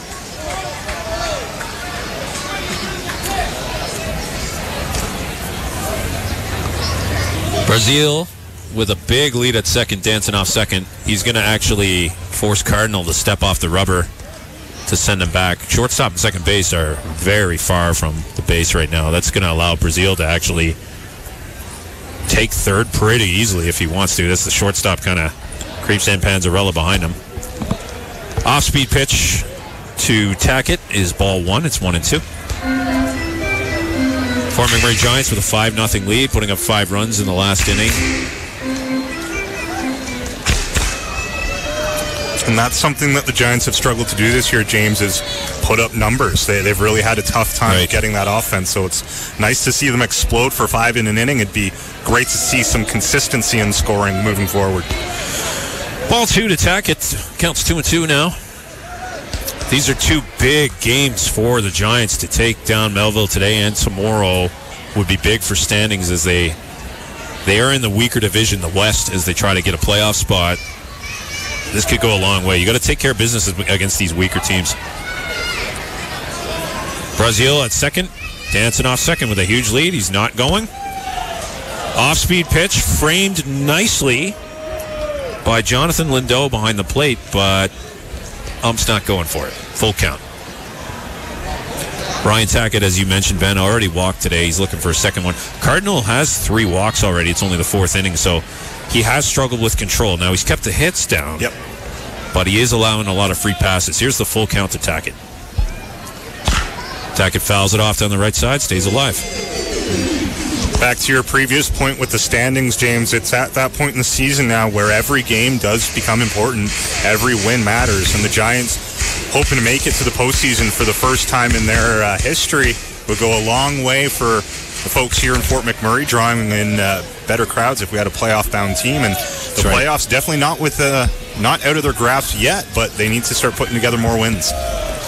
Well, the full count pitch to Tackett is in the dirt, and he has walked him once again. That's 4 walks for Cardinal, 2 for Tackett.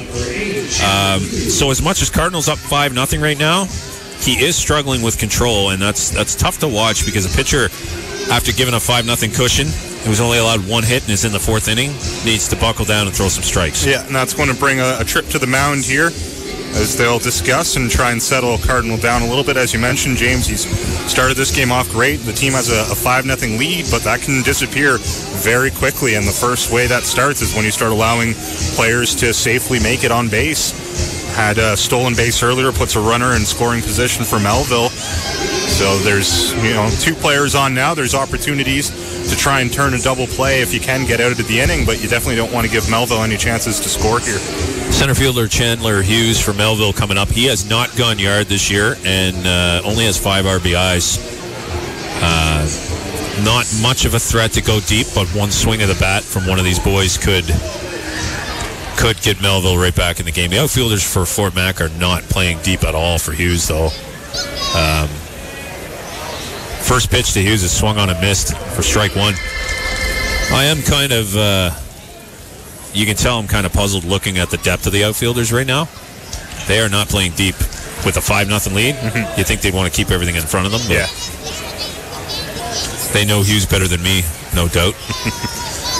Here's the 0-1 pitch to Hughes. It's high. 1-1. That's one of the things that you're going to see with the WNBL. It's college-age players playing some summer ball, so you're going to have guys that maybe play with each other, maybe play against each other during the college season that will now either play with or against each other here in the WNBL. There's lots of familiarity with these players. Hughes fouls it off. It's going to be 1-2. They are playing Chandler Hughes to hit to the opposite field. The outfielders are shifted. Big gap in right center for Hughes. If he were to exploit that right now, that would bring 2 runs in for sure. And this is pretty tight turf here at Shell Place, so inside the Parkers aren't out of the question in this stadium. Look at it. We did see a bobbled ball earlier that led to the Giants scoring a run from first, so it's a decent-sized field. There's definitely lots of areas to play here that you can drive runners in from pretty far away. The 1-2 to Chandler Hughes. Here's the delivery from Cardinal. Swing and a miss. Cardinal gets strikeouts. Hughes is the second out. That's the 3rd strikeout for Nick Cardinal tonight. And that's definitely something that you like to see after he struggled a little bit in this inning. A nice trip to the mound seemed to settle himself down a little bit. And as you mentioned, James, his 3rd strikeout of the night. He had 1 in each inning so far.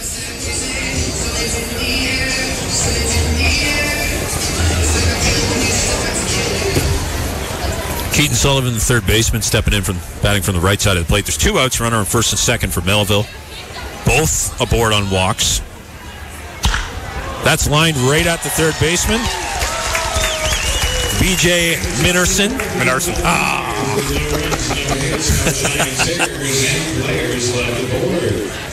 Hey, Giants fans, let's 50-50. B.J. Minarson. How's that sound? I phonetically spelt it out so I don't screw that up anymore. Ben Madigan is co-hosting with me. I'm James Anthony. Thanks for joining us on Country 93.3 for the Canada Day broadcast of Giants baseball. It is 5-0 for the Fort McMurray Giants, headed to the bottom of the 4th here. Noah Freemuth is back on the hill for Melville, even after that 5-run inning. I think I'm agreeing with your line of thought, James, where this is one where they don't really have a whole lot of options and they just got to ride it out with them because that was a disastrous inning for them. And if I'm the Giants offense, I'm chomping at the bit to get back out there. 2,800 miles, but a Canadian has 2,896 kilometers. Due up for the Giants here in the bottom of the fourth, Zach Coronius, BJ Minarson. I get that right? You're welcome, BJ. Finally, I got your name right. I don't know why I've had difficulty with that one all night. You know, Jordan Stickler also due up, so bottom of the order here. I'm thinking even though Freemuth is being asked to go some innings here to eat some inning up for Melville, I'm thinking if he struggles this inning, that might be it. They're going to have to get it. They're going to have to get another arm in. Again, we're still relatively early in this game, not quite halfway through, but the Millionaires so far have not been able to generate a run, and you're down by 5. If the Giants can again put together some more runs, you're going to be pretty deep in a hole that might be difficult to get out of. So I think he's probably on a pretty short leash here, James.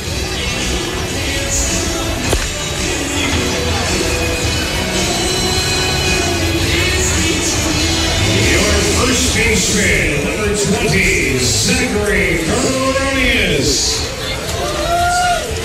Zach Coronius, the first baseman for Fort McMurray, is coming to the plate. Hitting from the left side of the plate. Noah Freemuth ready to go as usual. Delivering the first pitch. Check swing. Doesn't matter. Across the plate for a strike. 0-1.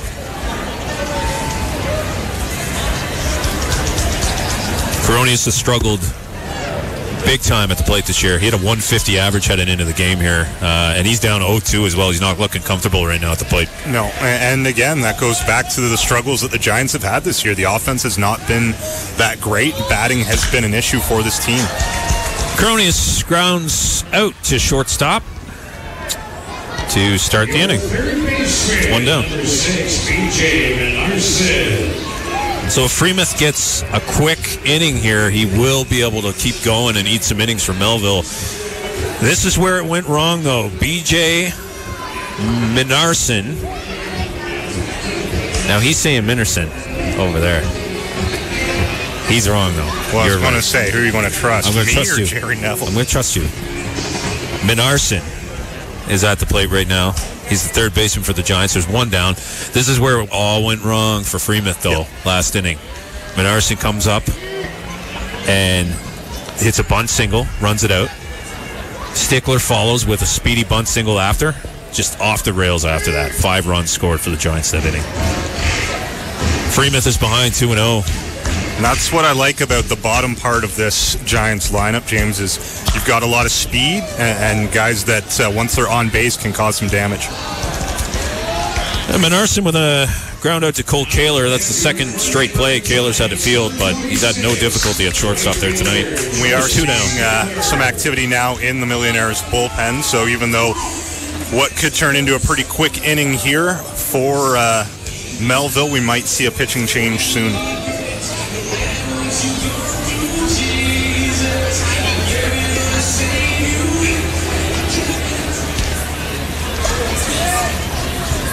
Can't see the number too much, but that would be Andrew Estalos down in the bullpen for Melville right now, the only left-hander that they have.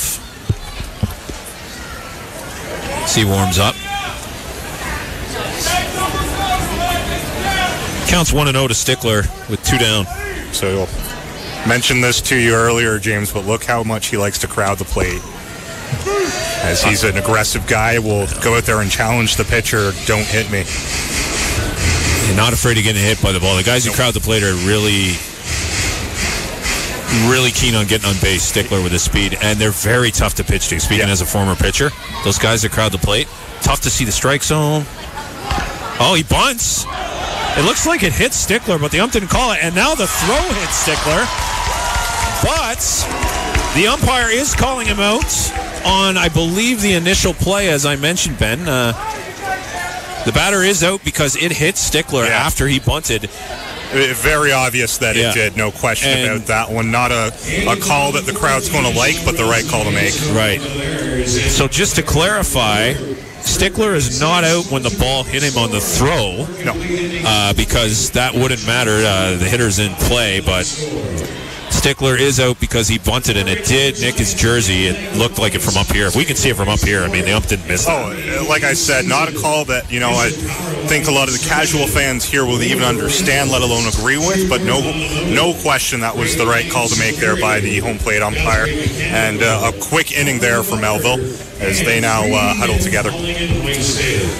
All right, so we are headed to the top of the 5th inning with Fort McMurray Giants winning 5-0 so far here at Shell Place. It's James Anthony with Ben Madigan as we continue with Boston Pizza's Fort McMurray Giants baseball on Country 93.3. You're listening to Boston Pizza's Fort McMurray Giants baseball on Country 93.3. A cardio moment from CrossFit Crude. Don't make a move. Their vision's based on movement. Gotta go. Go, go, go, go, go, go, go. Because cardio can happen when you least expect it. Run! CrossFit Crude can help with experienced and trained coaches motivating you each step of the way. CrossFit Crude is an inclusive, supportive community working together with all fitness levels to help you reach your goals. Begin your journey to a healthier you today. CrossFit Crude, better together. CrossFitCrude.com.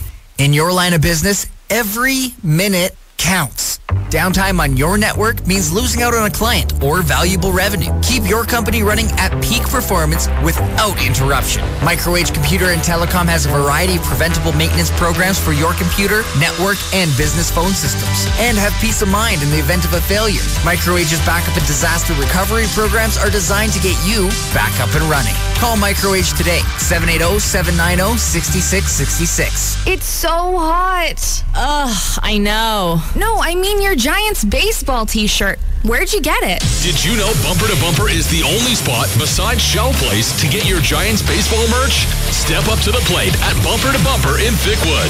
And gear up for summer driving too. Bumper to Bumper has everything you need. Auto parts, accessories, cleaning and detailing products. Where's your one-stop shop to make sure you and your vehicle look hot this season? Bumper to Bumper, 213 Timberline Drive in Thickwood. Feel the heat in all the right places this summer when you invite Cancel Safety to the party. Let Cancel's highly trained team get up in the exhaust and hood of your commercial kitchen, and they'll leave it fully cleaned and ready to safely handle all the heat. With a mobile unit bringing Cancel to you 24/7 and the highest quality fire protection services and products, the good times never end badly with Cancel Safety. Locally owned and operated and online at cancel.ca. That's CANSAL.ca. Welcome back to Shell Place. Marshall McPherson, the DH for Melville's at the plate. Count is 2-0. Cardinal falling behind again to start the 5th inning. He is also the beer batter for tonight. If he fails to make first base, beer on sale for the rest of the inning. He was struck out back in the 2nd. Cardinal has 3 strikeouts. Oddly enough, Freemuth, power pitcher on the other side, has none. The Giants have made contact on his pitches a lot tonight. As McPherson fouls it off, it's now 2-2. Cardinals started out 2-0 again with another hitter. He's fallen behind a lot of these Melville guys, and he's shortening his night because of it. Cardinal came out. He's only allowed 1 hit. It is the 5th inning, but 4 walks. Not coming out throwing strikes, right? And obviously, you never want to be leading off behind in the count. It means you really got to battle your way back. So I agree with you, James. He's not seeing any activity just yet from the Giants bullpen, but you got to imagine he's only got an inning or 2 left in him, and then they'll make a change.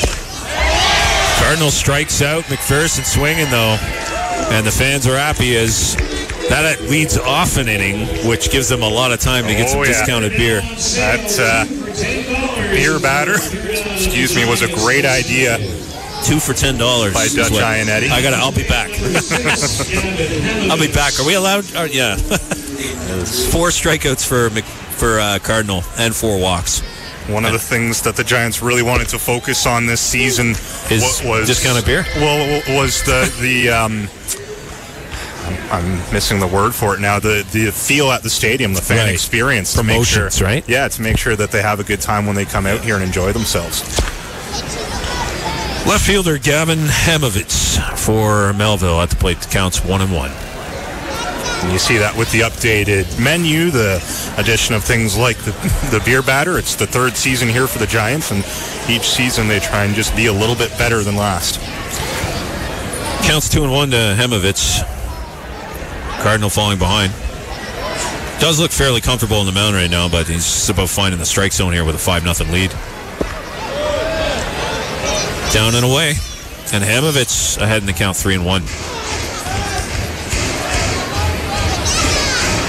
Cardinal trying to avoid allowing his 5th walk of the night. So the walks have gotten the Giant pitchers in trouble in other games as well.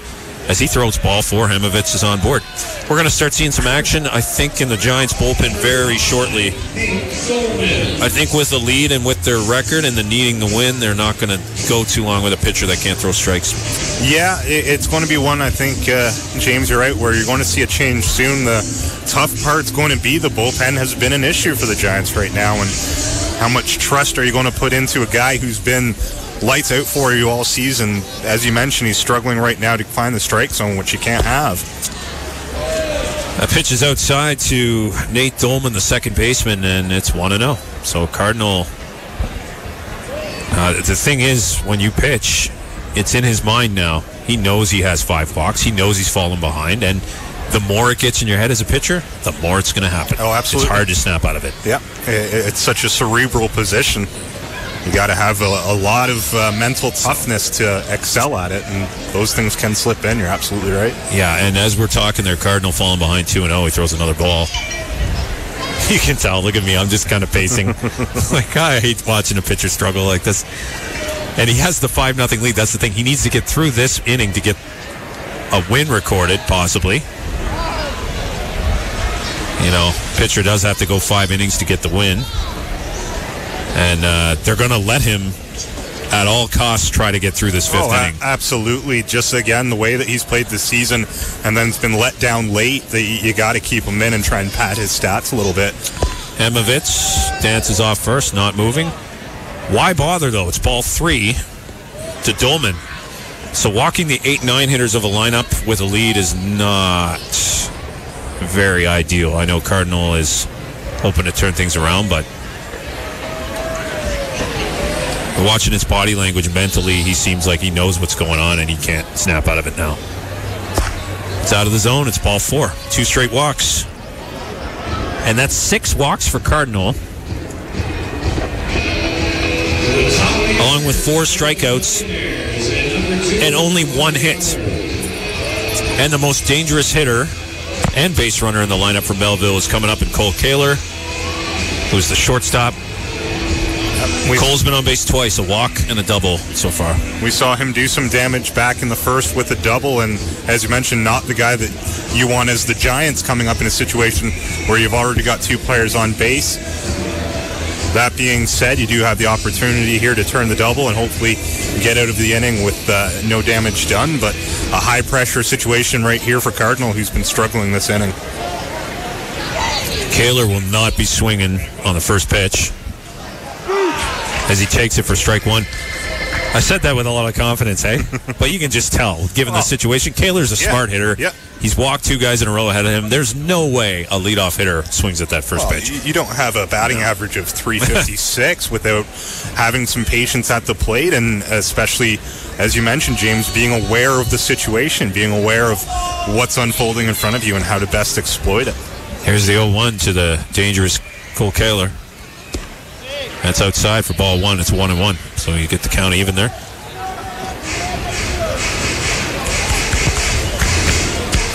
Be nice for Cardinal to get something on the ground here.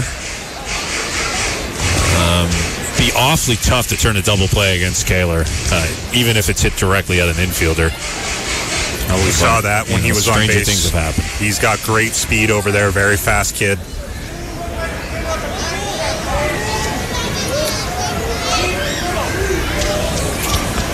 Counts 1-1. Cardinal set. Here's the pitch. Looks good, and it is strike 2. Kaler takes it down the middle. Counts 1-2. Now, he was ahead in the count on Cole Kaler earlier in the game, and Kaler still smoked a double to left center field. So he is no stranger to being behind in the count, and he doesn't seem to care what the count is. He can hit. Cardinal not paying any attention to the runners. I think they might know that. Here's the pitch. It's in the dirt, and it's 2-2. Kaler suggesting to Hamovitz over at second base to run on that, but that was 1 foot away from the catcher. He probably would have been a dead duck had he taken off. And for Melville, this is an opportunity here to score, so you don't want to take too many risks here, especially with a few strong defensive plays that the Giants have made on players either stealing base or leading off. Kaler hits a little grounder to first base. First baseman Zach Coronius will just make the play to the bag, and there's 2 outs. And that's a big out to get Kaler. Big out. Get the confidence back a little bit for Cardinal. You're just 1 out away from getting out of the inning and keeping this scoreless against Melville. And as you mentioned, James, get the most dangerous bat for the Millionaires safely out. Still got some work to do. Catcher Justin Brazil at the plate. And runners on second and third, but there are 2 outs. Cardinal once again on the verge of escaping a jam. Brazil fouls it down the left field line. That is strike 1. And that's something that should be highlighted here is, Cardinal has been kind of up and down. He's struggled, but he's powered through. He's battled back and gotten himself out of a jam when he's gotten himself into it. Boy, you're right about that. 1 hit only allowed, and it was to the leadoff hitter. So Cardinal has cruised since then, minus the walks. That has made his night difficult. Counts 1-1. No action in the Giants bullpen. They got full confidence in Cardinal right now as we head into the power section of the Melville lineup. 5-0 Fort McMurray Giants, top of 5, 2 outs, runners on second and third. Catcher Brazil takes ball 2. It's 2-1. Cardinal will not be pitching around Brazil. This is the hitter he wants. You don't want to load the bases for Pagan, who is more than capable of hitting it out of this ballpark tonight. You absolutely cannot. And can put Melville right back in the game with 1 swing. So you got to go after it. Yeah, got to go absolutely. After it. He does. Very nice fastball right on the outside corner, but Blue is not seeing it our way. It's now 3-1. Cardinal in a bit of hot water here unless he can throw a couple of strikes to Brazil.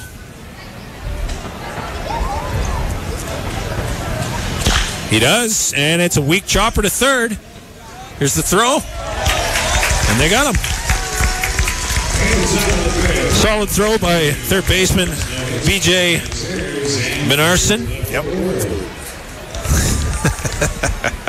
Yeah, I've been getting that name wrong all night, but I got it right this time.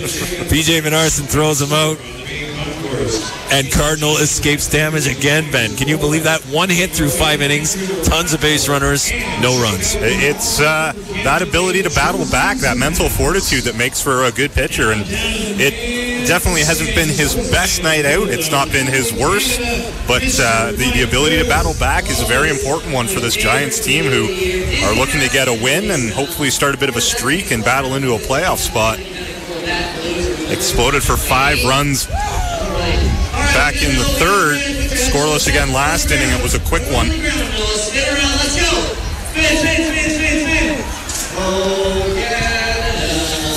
The wind picking up here at Shell Place as it looks like some showers are going to roll in and hit us. We could get lucky. They're all around us, right? So they could end up avoiding Shell Place here, but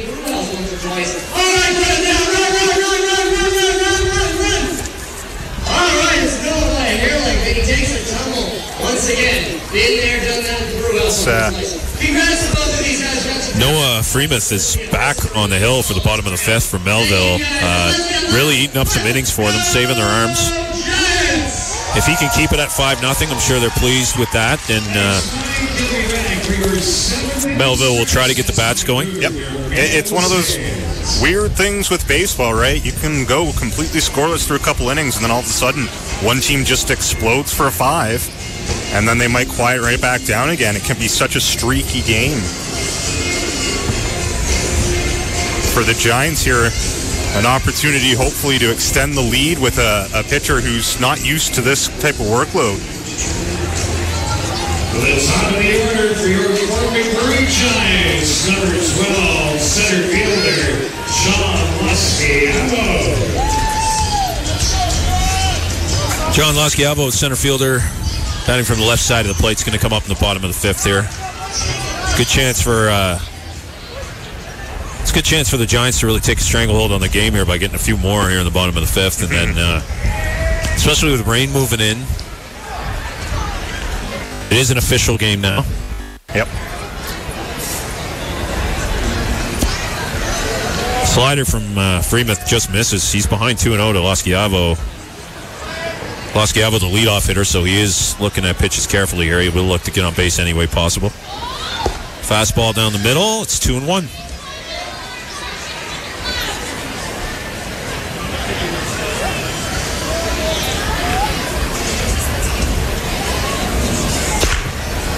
That's a great pitch by Freemuth. He still looks pretty strong. Not like he did in the first, but good fastballs there. It's 2-2 to Lasciavo.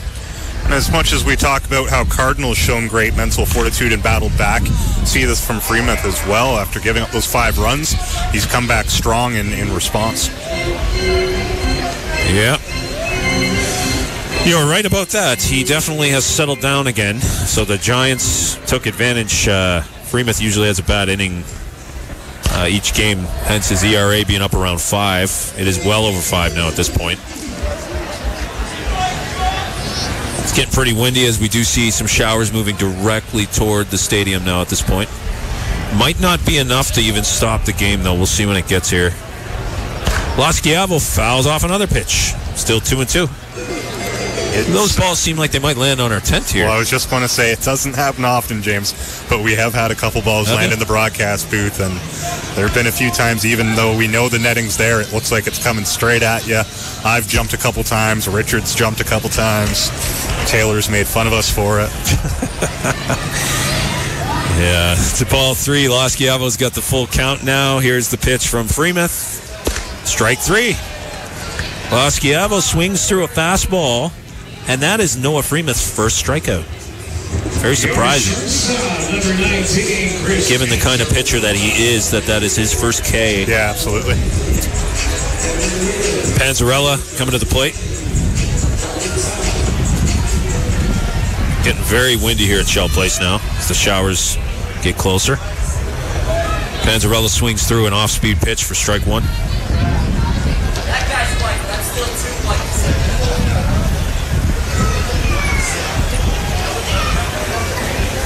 Freemuth ready to go again. Fastball. Oh, cued off the end of the bat. That stayed fair. Directly to Nick Pagan at first base. And that's out number 2. That was a weird-looking ground ball. Yeah, definitely a weird angle, a bit of a curve on that one. It stays fair, and an easy play made there by Pagan at first base. A very short trip at the plate for Panzarella, and after a little bit of a lengthier one for Lasciavo, still Freemuth's doing a good job of getting out of this inning quickly.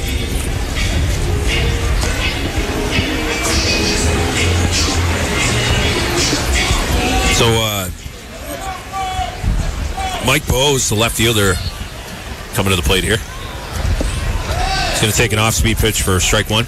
Should apologize to any Melville fans listening. We were all over Freemuth at the start of the game about him being a relief pitcher, which he is, but he has actually lasted quite a while, even given the 5-run inning, as Mike Bowes lines a single to left field to keep this inning going. Yeah, it's a great... Well, for sure. We were talking about him being a relief pitcher. He wasn't going to last too long, and they kept him in, and now he's eating some innings up, and I'm sure he's making a case to be a starter right now. It's a great point, James. That was the big question we had, is how long are you going to last? Because obviously as a relief pitcher, you're not expected to play as many innings. But you're right, he battled back after giving up the 5, and since then he's pitched very, very strongly. Mike Bowes on first base after that single. He's stealing. Here's the throw. And they say that they got him. So that's going to end the inning. Mike Bowes 2 for 3 on the night, but he's thrown outs. And that'll end the 5th inning as the Fort McMurray Giants lead 5-0. We'll be back with more as we continue at Shell Place with Boston Pizza's Fort McMurray Giants baseball on Country 93.3. It's so hot. Ugh, I know. No, I mean your Giants baseball t-shirt. Where'd you get it? Did you know Bumper to Bumper is the only spot besides Shell Place to get your Giants baseball merch? Step up to the plate at Bumper to Bumper in Gregoire and gear up for summer driving too. Bumper to Bumper has everything you need. Auto parts, accessories, cleaning and detailing products. Where's your one-stop shop to make sure you and your vehicle look hot this season? Bumper to Bumper, 223 McAlpine Crescent in Gregoire. In your line of business, every minute counts. Downtime on your network means losing out on a client or valuable revenue. Keep your company running at peak performance without interruption. McMurray Computer and Telecom has a variety of preventable maintenance programs for your computer, network, and business phone systems. And have peace of mind in the event of a failure. McMurray's backup and disaster recovery programs are designed to get you back up and running. Call McMurray today, 780-790-6666. Welcome back to Shell Place. James Anthony with Ben Madigan on Country 93.3. For Fort McMurray Giants baseball, the Giants up 5-0 in the top of the 6th. Nick Cardinal back on the hill to start the top of the 6th. He has gone 5 innings so far. He's in line for the win. 4 strikeouts, 1 hit. Beautiful game pitched.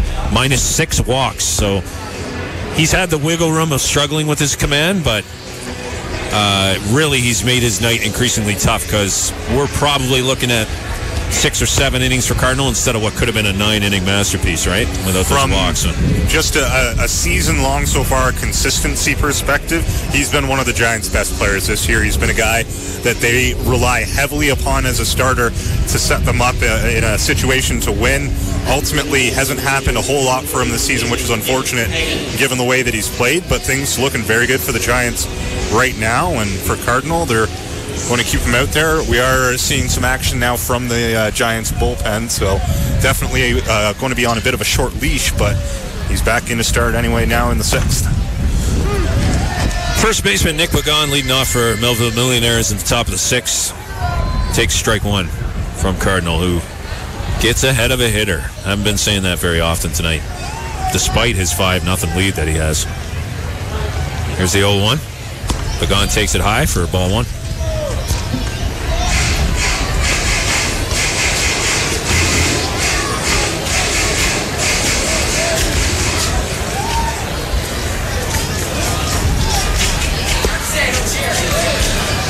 Cardinal throws it low for ball 2.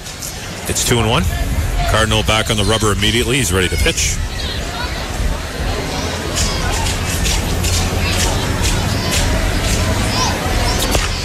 Outside for ball 3. So, same old story. After that first strike, yep, we're again seeing some control issues here. And the 3-1 from Cardinal.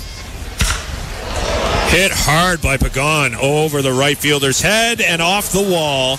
Pagan is actually going to be held to a single, which is a small victory for the Giants, as he laced one to the right field wall, right off the top of the wall. Barely stayed in the park. Yeah, that was very close to going yard, which would have been really upsetting to see for Cardinal to surrender a homer here, but some good defensive play there in right field by Jordan Stickler. Good arm strength shown to get the ball over to second to, as you mentioned, James, keep Pagan pinned there at first. Pagan, not a lot of speed, is taking a big lead. He did try to steal second earlier in the game, but was thrown out. Actually, I would need to correct myself. That was Ryan Tackett that tried to steal second and got thrown out earlier, and he's at the plate with Pagan at first with no outs. Only the second hit surrendered by Cardinal today. They've yet to update the scoreboard at Shell Place here, but it is the second hit. Tackett swings through it for strike 1, and the count's 1-1.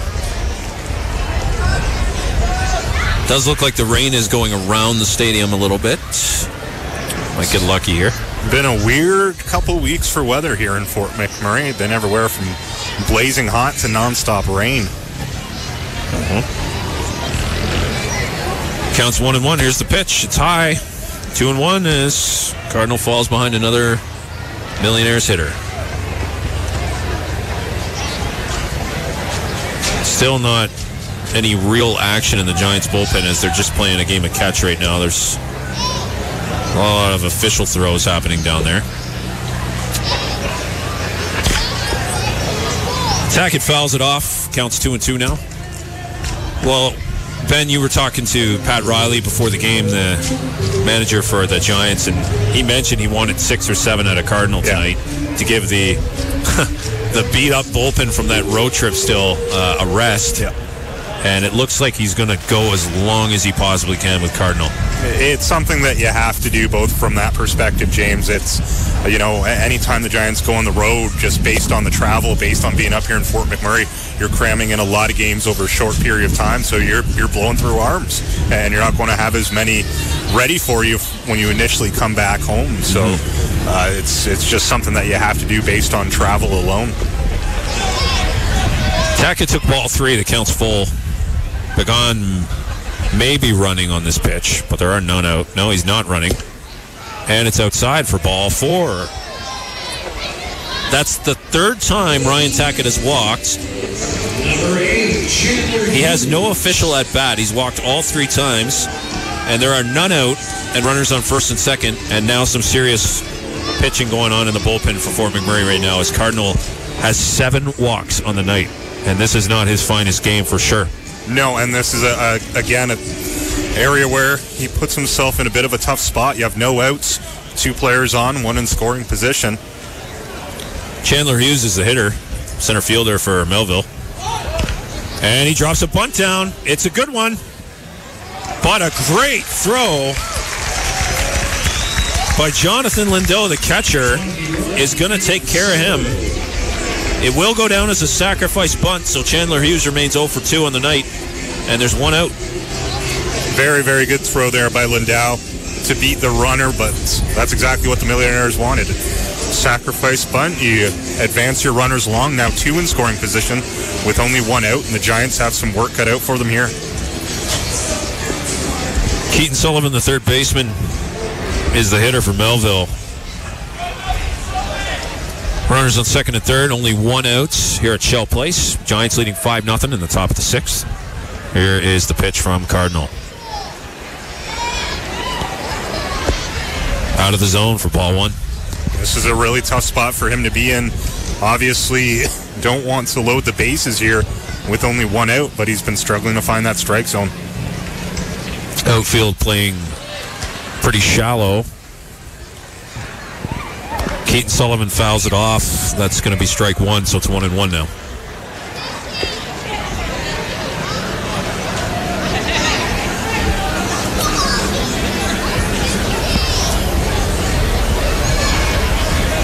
Big crowd on in here for Canada Day game, just like you said, Ben, as they hope for a Giants victory. Giants have this game well in hand at this moment. However, some trouble here for Cardinal with 1 out. Sullivan hits a sharp grounder down the left field line. It is foul. It's going to be strike 2. Normally, it's the home opener is the busiest game, and Canada Day is number 2, and you can see that here looking around Shell Place. Lots of people in the stands, lots of people standing up there in the concourse, and James, very few better ways to spend Canada Day than at the ballpark. Yeah, when I was going through all the Canada Day events on the morning show, this was the one that I would go to. You know what I mean? If I was just being in the general public. But great pitch by Cardinal. Freezes Keaton Sullivan for strike 3. That is a huge strikeout. Yeah. And it is not Melville's night. Pretty sure this will be the last we see of Cardinal is this inning, given the aggressive warm-ups in the bullpen. He can get out of this inning, though. He's got 5 2/3 done so far. Runners on second and third, 2 outs, and the beer batter is up, Marshall McPherson, and he has not let down the crowd. He has not reached base yet. He struck out twice, so this is absolutely the guy that you want at the plate right now. Very uncomfortably swinging through an off-speed pitch out of the zone from Cardinal. That's strike 1 on McPherson. And this is he's shaking his head. He doesn't like that swing. This is one of the reasons why Dutch Iannetti wanted to bring in the beer batter, not just to give the fans a great experience, but to also help the team out a little bit, get the crowd involved, and get some of that jeering and some of that psychological warfare going. That's a ground ball to the second baseman, and McPherson's going to be thrown out for the 3rd out of the inning. Nick Cardinal getting out of trouble once again. That's been the story the whole night, Ben. And he is once again safe and has not allowed a run the entire game. Only 2 hits over 6 innings. Cardinal has walked 7 hitters, so you know he'll be thinking about that and be working on his control for his next outing. But all in all, if you're going to walk guys, at least know how to get out of trouble, and Cardinal's done that. He's done that in spades. You see it there. You've got only 1 out, player on third, player on second. That's a high-pressure situation that you allowed to happen, that you set up, but he's able to battle back, get the 2 outs that he needed, and show a lot of resilience. Bottom of 6, 5-0 Fort McMurray. Melville fans listening will be happy to hear that Noah Freemouth is still in the game. He has come out for the 6th. Doesn't look any worse for the wear. Heavy action in the Melville bullpen, however, so I'd imagine if Freemouth got into any trouble here in the 6th, they might think about switching it up. Again, it's just funny to look at that scoreboard where there's a whole bunch of zeros on the 1-5. Crooked number in the 3rd. A little bit of an up and down night for Freemouth, but outside of that 3rd inning, he's pitched very well. Due up for the Giants. Giants, by the way, have not walked. They have not gotten on base via the walk.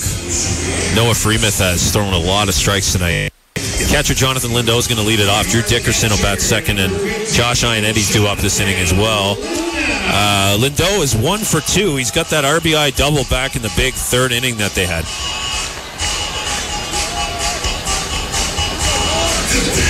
Giants with 7 hits headed into the 6th here. Freemouth falls behind Lindau. It's 1-0.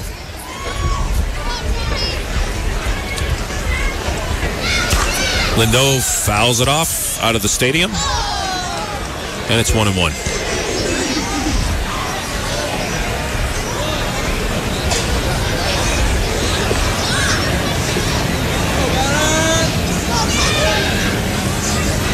And the pitch. Lindau pops it up to left. All kinds of trouble. And Gavin Hamovitz in left field misplayed that and went back initially, and it has dropped in for a single for Jonathan Lindau. I think that was one of those ones, James, where maybe lost the ball a little bit, as there's a lot of different color cloud cover in the sky right now. Might have just been a difficult one for him to track back there. I think so. Second baseman Drew Dickerson steps in with a runner on first and nobody out. Check swing. It is a fair ball, and they'll throw it down to second and get the out. And Drew Dickerson will be safe at first on the force out, and there's 1 down. Very odd play, that one. Yeah, come back to in a second. That's definitely not one that you see a lot of, and an unfortunate play for the Giants, as it doesn't extend any base runner. It really just results in an out there. I have to. The problem is that the plate is painted on at this stadium onto the turf. So there's, once you hit it down to the ground there, that's not going to do anything. It will go fair. So when Dickerson hit that check swing, it immediately just went into fair territory. It was almost spatter interference on the catcher, but he did get out of the way in time and ended up being a force out. Justin Brazel acted very fast and threw it to second for the force out. So Josh Iannetti reaches. He was just hit by the pitch. Right around down by his feet, looked like. Nothing too serious. He's fine. In the Giants home opener, Iannetti safely made it on base 3 out of the 4 times he was at bat. James, all 3 of them hit by pitch. Just targeted, hey? Yeah. Oh, it's you again. Plunk. It's James Anthony with Ben Madigan. Fort McMurray Giants on Country 93.3. We're at Shell Place. Giants up 5-0. It's the bottom of the 6th.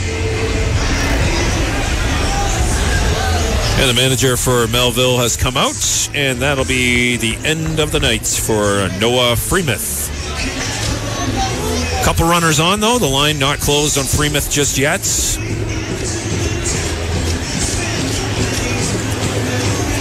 And for a relief pitcher to come in and have to start, again, with the exception of that third inning where he gave up 5, he had a very strong night there on the mound. Yeah, Noah Freemuth of Melville came out looking great in the first couple innings, ran into some trouble in the third, settled down for the 4th and 5th innings, and now is in a little bit of hot water here in the 6th, and they have pulled him.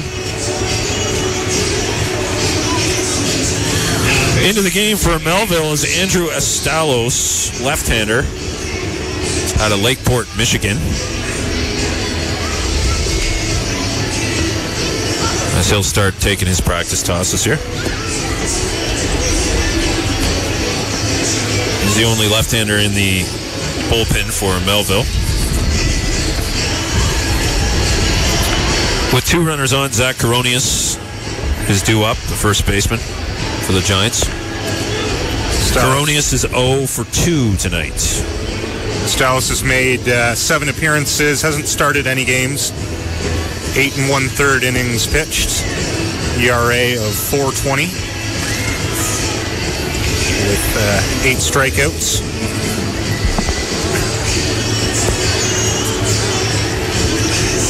And as you allude to, James, he comes in with 2 runners on base, 1 obviously in a scoring position, so he's got a little bit of work cut out for him with only 1 out on the inning.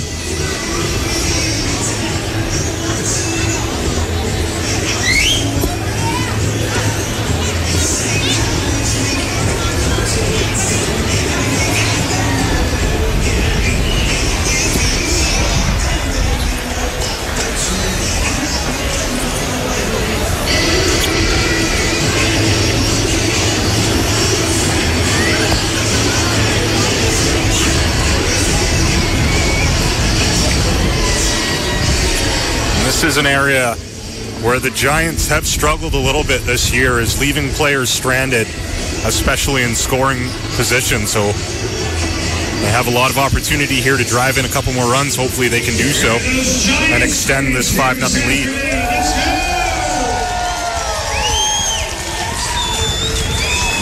Baseball's a funny sport in a way, because when you're winning by multiple runs, it's actually tough for the crowd to get into it, even though they're leading. Yeah. Because it's like 5-0, who's going to blow a 5-0 lead? That's what they all think, right? And it's amazing how quick it can turn around. Yeah. But the Giants are the ones threatening right now as their first baseman Zach Coronius steps in to face Estalos, the new pitcher for Melville. It is hammered to right field, but the wind is taking that. Very, very foul. Did have the home run distance, though. Very good cut as Coronius continues to struggle at the plate, but that one could have snapped him out of that. Big He time. kept that straight. Yep. He was looking for first pitch fastball, and he was all over it.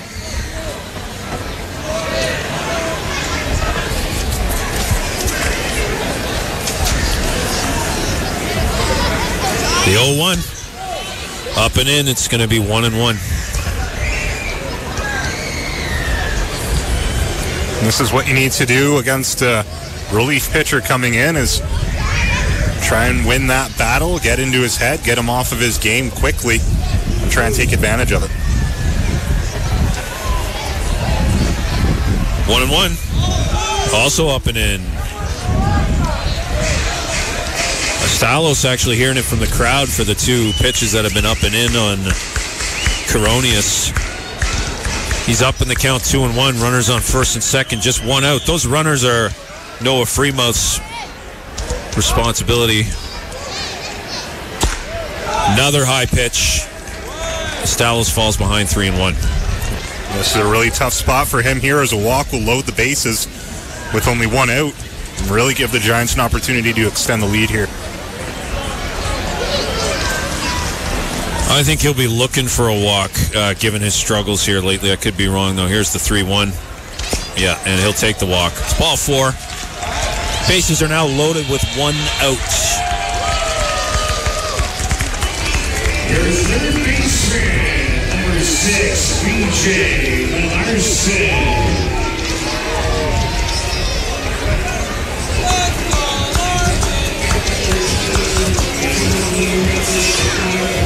Menarson.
Baseball.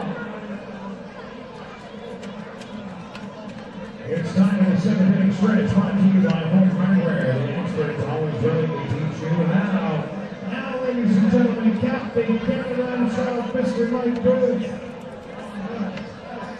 We don't really have Canadians in the material, so I do my best to create one, right? So I bear with me. When I brought it in one hand, I need you to say, ba, ba, ba. And when I brought it with two hands, so good, so good, so good, all right? We got a little music on the other there, please.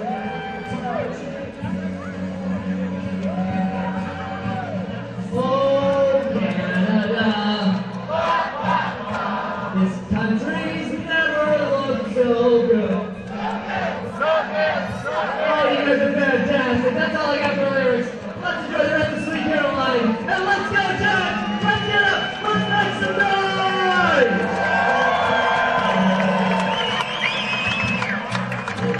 Every time he's on the field, he just amazes me. There he is, our man who stands history, Mike Booth. And he's at every Giants home game. Make sure you're having fun with Mike Booth.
Your shortstop tonight at the plate, number 19, Chris Panzarella.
Giants left fielder, number 99, Mike Bowes.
Giants. No Millionaires and the players at the board.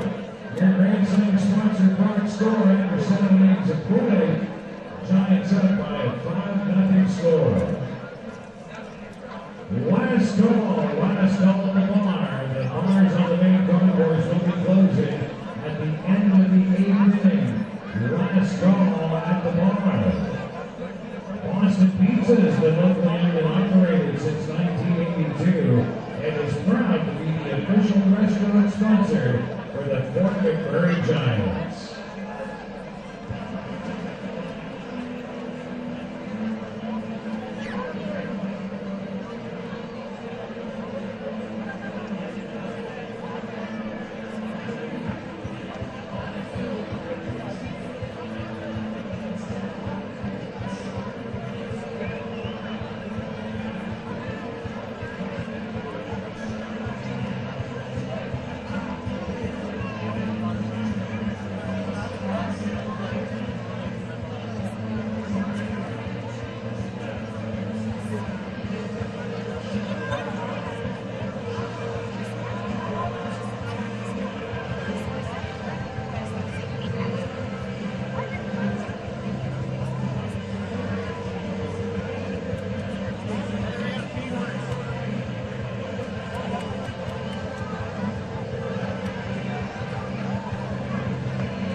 McMurray Giants would like to thank the following sponsors: Metal Video Productions, Fort McMurray Hotel Group, Home Hardware, SMS Equipment, NNP, Aluma Safeway, HVAC Solutions, Stony Valley Contracting, N-Track, United Rentals, along with team photographer Dan Lines and team trainer Jessica Chartrand from Chartrand's Body Works. Scotiabank Live Summer Camps are starting July 9th. Summer break is here, so register your child today for preschool sports or leadership camps. Open to ages 3 to 15. More information at McDonaldIsland.ca. Now pitching number 16, Taylor Gomez.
Second baseman, Drew Dickerson.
Your designated hitter tonight, number 22, Josh Boomer, INA.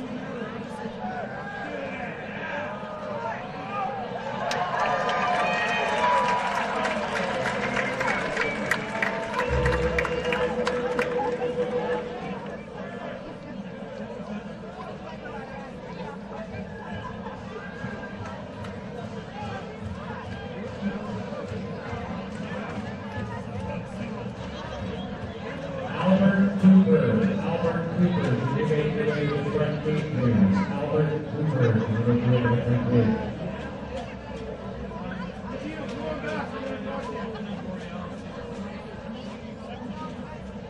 Brandon Cooper, can you make your way to the press box, please? Brandon Cooper, can you make your way to the press box, please?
First baseman, number 20, Zachary Corrales.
Ladies and gentlemen, time to bring in your tickets for the swag store draw. This is for the draw for the shirt and hat from the Giants in Brock, Canada. Your swag store draw, 820-2 2382. Once again, the swag store draw 820-2382. Now, ladies and gentlemen, your 50-50 number for $2,560. Your winning number 101772.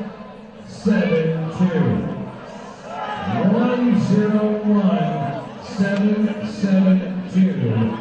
Make your way to the Giants office right now and collect $2,560. The Fort McMurray Giants will be signing autographs immediately after the game today.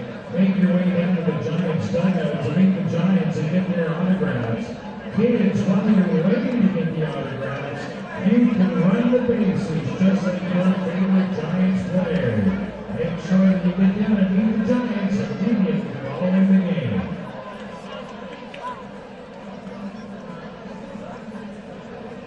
Now pitching number 24, David Kraft.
$150 tonight. Tanner Honner taking up $2,560.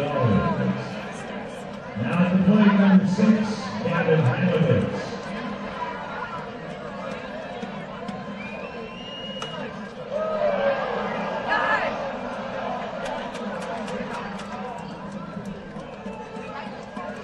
The Swine Store winner tonight is Doug Newlon. Congratulations, Doug. Thanks for supporting the Giants.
Number 5, Nate Bowman.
for up to 2 hours before the game. So you can come in and enjoy all the pre-game fun.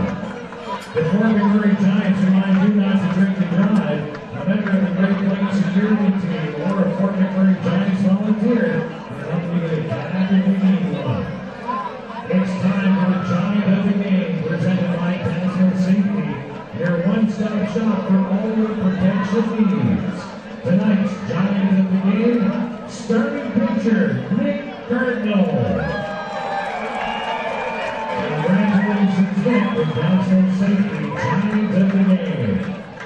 Don't forget on your drive home to listen to the Country 93.3 post-game show with 97.9 Watch, James Anthony, and Ben Madigan. Country 93.3, home of the Boston Pizza, Fort McMurray Giants baseball broadcast. Ladies and gentlemen, thank you for coming to tonight's game. Good night, and have a safe ride home.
camera for live streaming. It's a